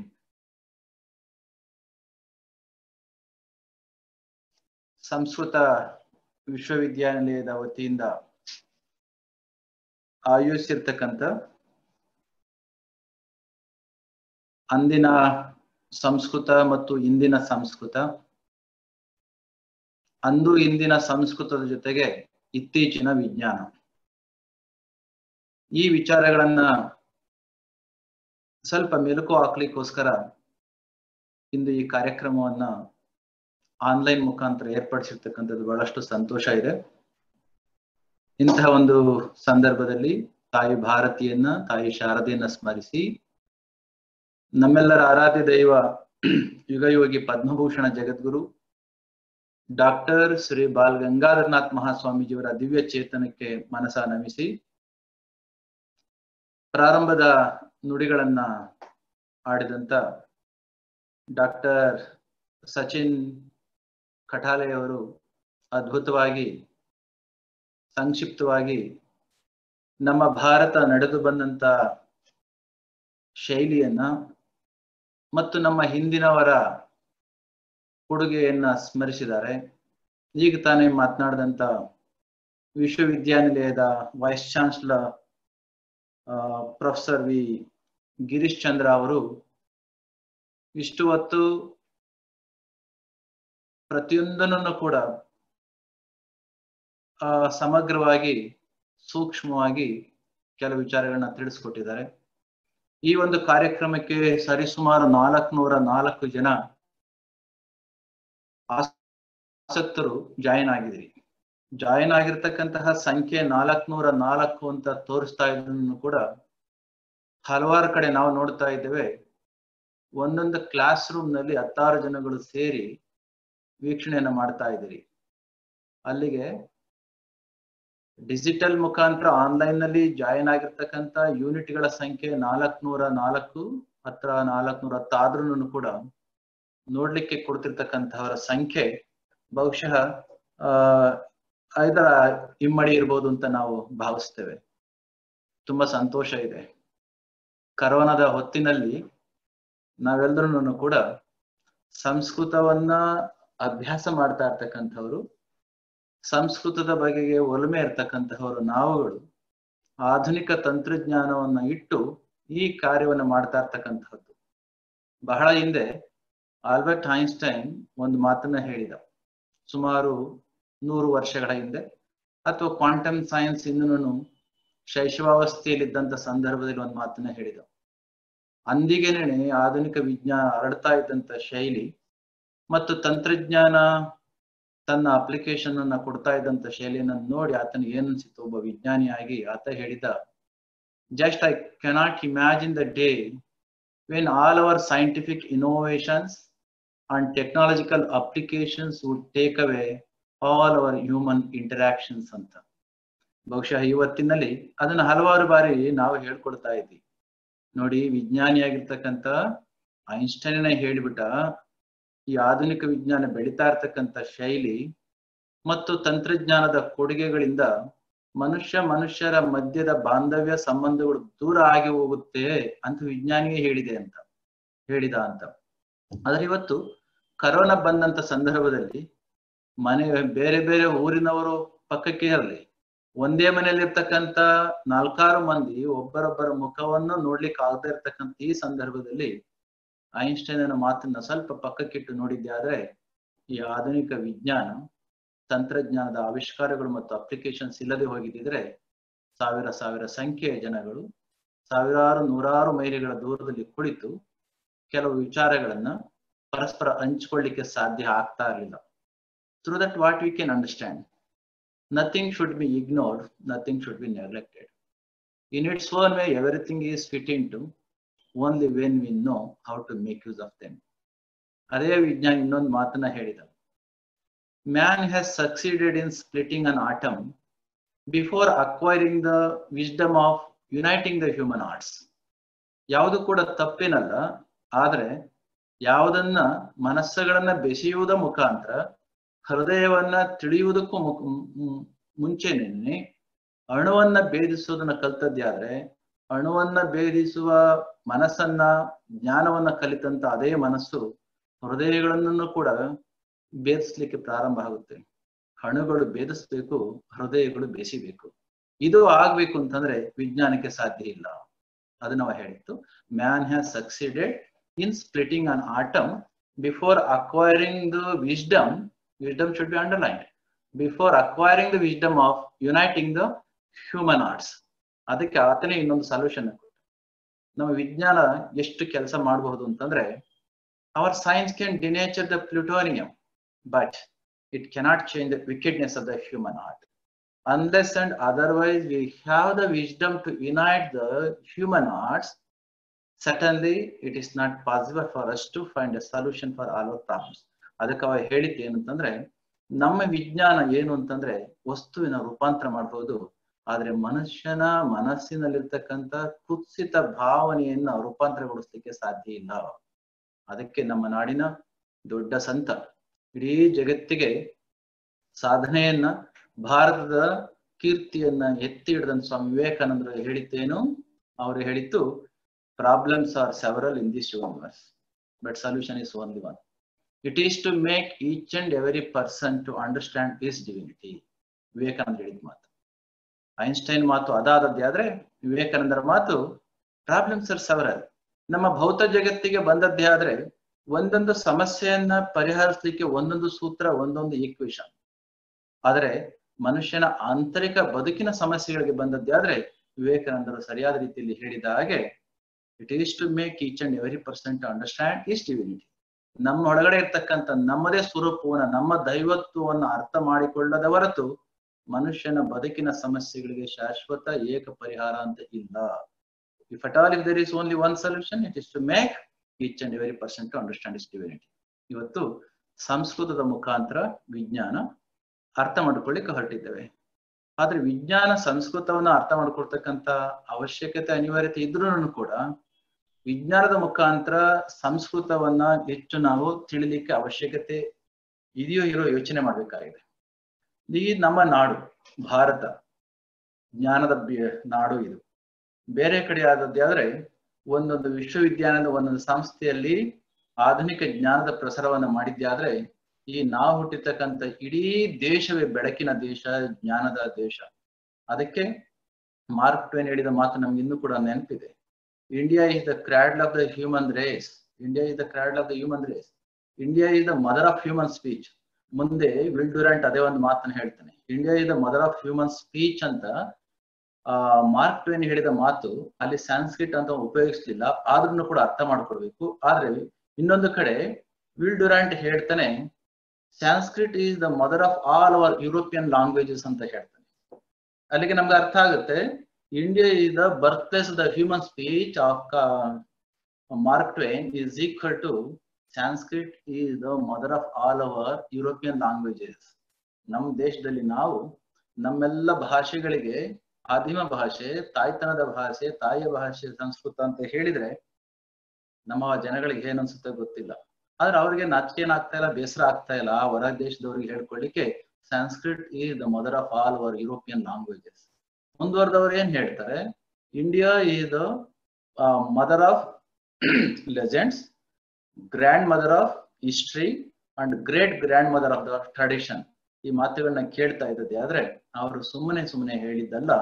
ನಮ್ಮ ದೇಶದ ಕೇವಲ ಇತಿಹಾಸವನ್ನು ಅಧ್ಯಯನ ಮಾಡಿದ್ದಲ್ಲ, ಈ ಭೂಖಂಡದ ಮೇಲಿರ್ತಕ್ಕಂಥ 200ಕ್ಕೂ ಹೆಚ್ಚಿನ ದೇಶಗಳ ಇತಿಹಾಸವನ್ನ ಆಮೂಲಾಗ್ರವಾಗಿ ಶತಮಾನಗಳ ಕಾಲ ಆಗಿ ಹೋಗಿರ್ತಕ್ಕಂಥ ಆಯಾ ದೇಶಗಳ ಇತಿಹಾಸವನ್ನ ಅಧ್ಯಯನವನ್ನ ಮಾಡಿ ಕೊನೆಗೆ ಅವರು ಕೊಟ್ಟಂತ conclusion, India is the cradle of human race.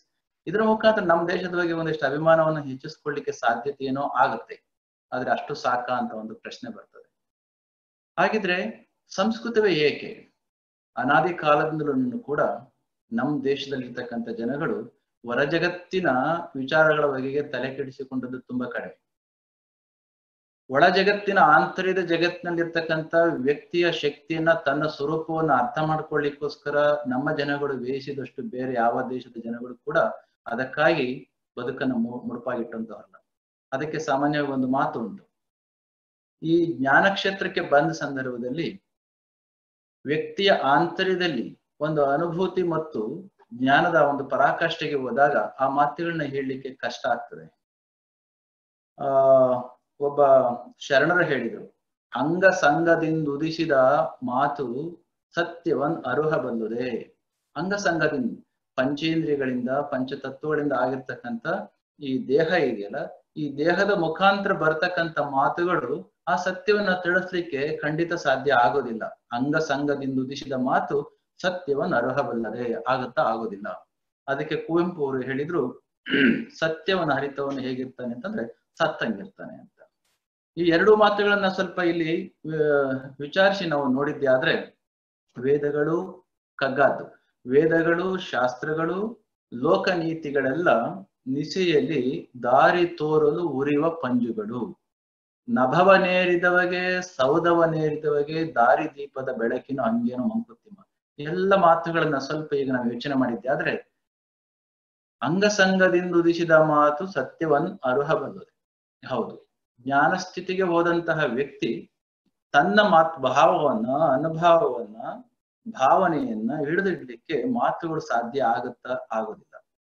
ಅದರ ಮಧ್ಯದಲ್ಲಿ ಈ ಜ್ಞಾನದ ಜೊತೆಯಲ್ಲಿ, ಭಾವನೆಯ ಜೊತೆಯಲ್ಲಿಯೇ ಅನಾದಿ ಕಾಲದಲ್ಲೂ ಕೂಡ ನಮ್ಮ ಜೊತೆಯಲ್ಲಿಯೇ ಯಾವ ರೀತಿಯ ಹಾಲು ಮತ್ತು ಬಿಳುಪನ್ನ ಬೇರ್ಪಡಿಸ್ಲಿಕ್ಕೆ ಸಾಧ್ಯ ಇಲ್ಲವೋ, ಅದೇ ರೀತಿ ವ್ಯಕ್ತಿಯ ಅನುಭೂತಿ ಮತ್ತು ಜ್ಞಾನದ ಎತ್ತರದ ಜೊತೆಯಲ್ಲಿಯೇ ಭಾವನೆಯ ಜೊತೆಯಲ್ಲಿ ಮೂಡಿ ಬಂದಂತಹ ಒಂದು ಭಾಷೆ ಯಾವುದಾದ್ರೂ ಇರ್ತದೆ ಆದ್ರೆ ಅದು ನಮ್ಮ ಸಂಸ್ಕೃತ ಭಾಷೆ. ಅದಕ್ಕಾಗಿ ತಾಯಿ ಭಾಷೆ ಸಂಸ್ಕೃತ, ಸಂಸ್ಕೃತ ತಾಯಿ ಭಾಷೆ ಹೌದು ಮತ್ತು ಜ್ಞಾನದ ಭಾಷೆಯೂ ಹೌದು. ನಮಗೆ ಆದಂತ ಅನುಭವವನ್ನ ನಮ್ಮ ಋಷಿಗಳು ಅಂದಿಗೆ ಈ ನಾಡಿನಲ್ಲಿ ಹೆಜ್ಜೆಗೂ ಕೂಡ ಋಷಿಮುನಿಗಳು ಆಗಿ ಹೋಗಿದ್ದಾರೆ. ತಾವು ಕಂಡುಕೊಂಡಂತ ಸತ್ಯದ ಎತ್ತರದ ಬೆಳಕಿನ ಭಾವನೆಯನ್ನ ನುಡಿಯ ರೀತಿಯಲ್ಲಿ, ಭಾಷೆಯ ರೀತಿಯಲ್ಲಿ ಮೊದಲ ಬಾರಿಗೆ ವ್ಯಕ್ತ ಮಾಡಿದ್ದು ಸಂಸ್ಕೃತದಲ್ಲಿ. ಅದಕ್ಕೋಸ್ಕರ ಸಂಸ್ಕೃತಕ್ಕೆ ಅಷ್ಟೊಂದು ಶಕ್ತಿ. ಇವತ್ತಿಗೂ ಸಂಸ್ಕೃತ ಶ್ಲೋಕಗಳನ್ನ ಸರಿಯಾದ ರೀತಿಯಲ್ಲಿ ಅರ್ಥ ಮಾಡ್ಕೊಂಡು ಕೇಳಿದ್ಯಾದ್ರೆ, ಅರ್ಥವಾಗುವ ರೀತಿಯಲ್ಲಿ ಅದನ್ನ ಉಪಯೋಗಿಸಿದ್ಯಾದ್ರೆ ಅದಕ್ಕೆ ಬಹಳಷ್ಟು ಶಕ್ತಿ ಉಂಟು. ಈ ಒಂದು ದೃಷ್ಟಿಯಿಂದ ಇವತ್ತು ಸಂಸ್ಕೃತಕ್ಕೆ ಬಹಳಷ್ಟು ಶಕ್ತಿ ಇದೆ. ನಮ್ಮ ಸನಾತನರು ಅಂದಿಗೆ, ಯಾಕಂದ್ರೆ ಅಂದೊಂದು ಕಾಲ ಇತ್ತು, ಪೂರ್ಣ ಬದುಕನ್ನ ತಮ್ಮ ಆಂತರ್ಯದ ವಿಕಾಸಕ್ಕೆ, ಬೆಳಕಿಗೋಸ್ಕರನೇ ಮೀಸಲಾಗಿಟ್ಟಂತಹರು. ಈ ಒಂದು ದೃಷ್ಟಿಯಿಂದ ಅವತ್ತಿಗೆ ನಮ್ಮ ಹಿರಿಯರು ಭಾವನೆಗಳನ್ನ ವ್ಯಕ್ತ ಮಾಡ್ತಕ್ಕಂಥದ್ದು ಜ್ಞಾನದ ಎತ್ತರದಲ್ಲಿ ಕಷ್ಟ ಆದ್ರೂ ಕೂಡ ತುಂಬಾ ಕಷ್ಟಪಟ್ಟು ಒಂದು ಭಾಷೆಯಲ್ಲಿ ಶ್ರುತಿ ಸ್ಮೃತಿಯ ಮುಖಾಂತರ ಬಹಳ ಕಾಲ ಅದು ನಡೆದು ಬಂದ್ರೂ ಕೂಡ ನಂತರದಲ್ಲಿ ಅದನ್ನ ಬರಹ ರೂಪದಲ್ಲಿ ತಂದಿಟ್ರು. ಅದು ಸಂಸ್ಕೃತದಲ್ಲಿದೆ. ಹಾಗಿದ್ರೆ ನಮ್ಮ ಸಂಸ್ಕೃತ ಭಾಷೆಯಲ್ಲಿ ಕೇವಲ ಆಂತರಿಕವಾಗಿರ್ತಕ್ಕಂಥ ಜ್ಞಾನದ ನುಡಿ ಮಾತ್ರ ಇದೆಯಾ? ಆಧುನಿಕ ವಿಜ್ಞಾನಕ್ಕೆ ಒಂದು ಹಂತ ಹಲವಾರು ದರ್ಶನವನ್ನ ಅವರು ಕೊಟ್ಟು ಹೋಗಿದ್ದಾರೆ. ವಿಶ್ವಾಮಿತ್ರ ಮಹರ್ಷಿಗಳು ದರ್ಶನವನ್ನ ಕೊಟ್ರು. ಅದು ಗಾಯತ್ರಿ ಛಂದಸ್ಸಿನ ಮುಖಾಂತರ ಗಾಯತ್ರಿ ಮಂತ್ರವನ್ನ ಸೃಷ್ಟಿ ಮಾಡಿದ್ದಲ್ಲ. ಗಾಯತ್ರಿ ಎಂಬ ಮಂತ್ರ ವಿಶ್ವಾಮಿತ್ರ ಮಹರ್ಷಿಗಳ ಮುಖಾಂತರ ಒಡಮೂಡಿ ಬಂದಂತಹದ್ದು. Gayatri it has revealed through Vishwamitra, something like Sir Isaac Newton. Sir Isaac Newton gravitational theory ಅಥವಾ ಫೋರ್ಸ್ ಅನ್ನ, ಗ್ರಾವಿಟಿಯನ್ನ ಅವ ಸೃಷ್ಟಿ ಮಾಡಿದ್ದಲ್ಲ. Gravity must have chosen Sir Isaac Newton to manifest itself to the nature. ಅದೇ ಮಾತನ್ನ ನಮ್ಮ ಗೀತೆಯಲ್ಲಿ ಶ್ರೀಕೃಷ್ಣ ಪರಮಾತ್ಮ ಹೇಳ್ತಾನೆ, ಮಯಾಧ್ಯಕ್ಷೇಣ ಪ್ರಕೃತಿ ಸೂಯತೆ ಸಚರಾಚರಂ ಹೇತು ನಾನೇನ ಕೌಂತ್ಯಯ ಜಗದ್ ವಿಪರಿವರ್ತತೆ. ಇಲ್ಲಿ ಪ್ರಕೃತಿ ಮತ್ತು ಪುರುಷ ಈ ಎರಡು ಅರ್ಥದಲ್ಲಿ ನೋಡಿದ್ದೆ ಆದ್ರೆ ಕೃಷ್ಣ ಹೇಳಿದ ಮಾತನ್ನ ಏನು, ಮಯಾಧ್ಯಕ್ಷೇಣ ಪ್ರಕೃತಿ ಸೂಯತೆ ಸಚರಾಚರಂ ಹೇತು ನಾನೇನ ಕೌಂತ್ಯಯ ಜಗದ್ ವಿಪರಿವರ್ತತೆ. ಬಹುಶಃ ಆಧುನಿಕ ಜಗತ್ತಿನ ಭಾಷೆಯಲ್ಲಿ ಅರ್ಥ ಮಾಡ್ಕೊಳ್ಳೋದೇ ಆದ್ರೆ ಅದೇ ನೊಬೆಲ್ ವಿಜ್ಞಾನಿ ಹೇಳಿದ ಮಾತು, from its deepest existence nature manifests herself through beautiful mathematical formulas, wonderful physical laws, enchanting biological creation which conveys its hidden symmetry.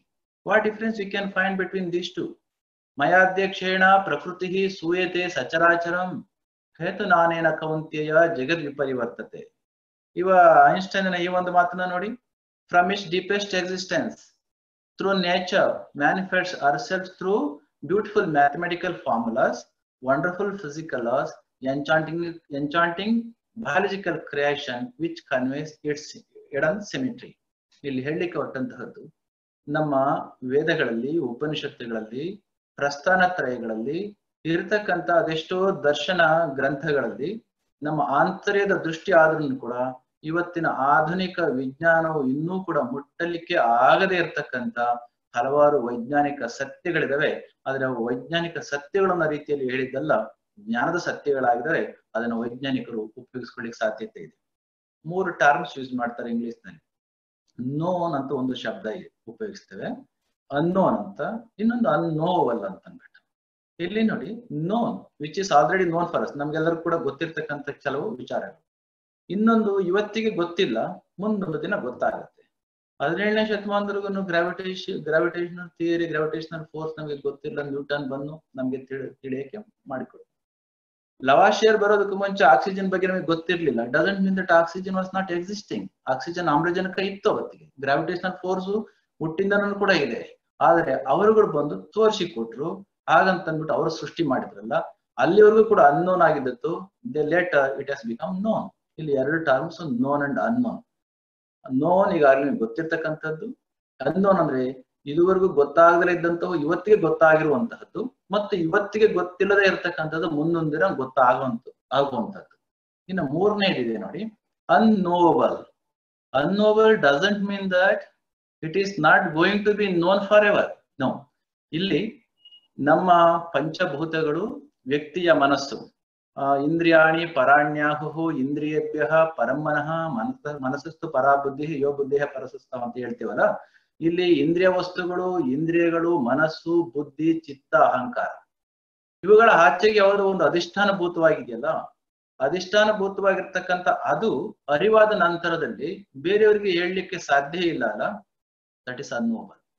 The one which is going to be known, even after it is going to be known, or even after it will be known, it can't be expressed even after it is manifested to one's own understanding domain. ಇಂತಹದೊಂದು ಸ್ಥಿತಿಯನ್ನ ತಿಳ್ಕೊಳ್ಳಿಕ್ಕೆ ಉಪಯೋಗ ಆದಂತಹದ್ದು ಅದನ್ನ ಬರೆದು ಇಡ್ಲಿಕ್ಕೆ ಸಾಧ್ಯ ಆದಂತಹದ್ದು ಸಂಸ್ಕೃತ ಭಾಷೆ.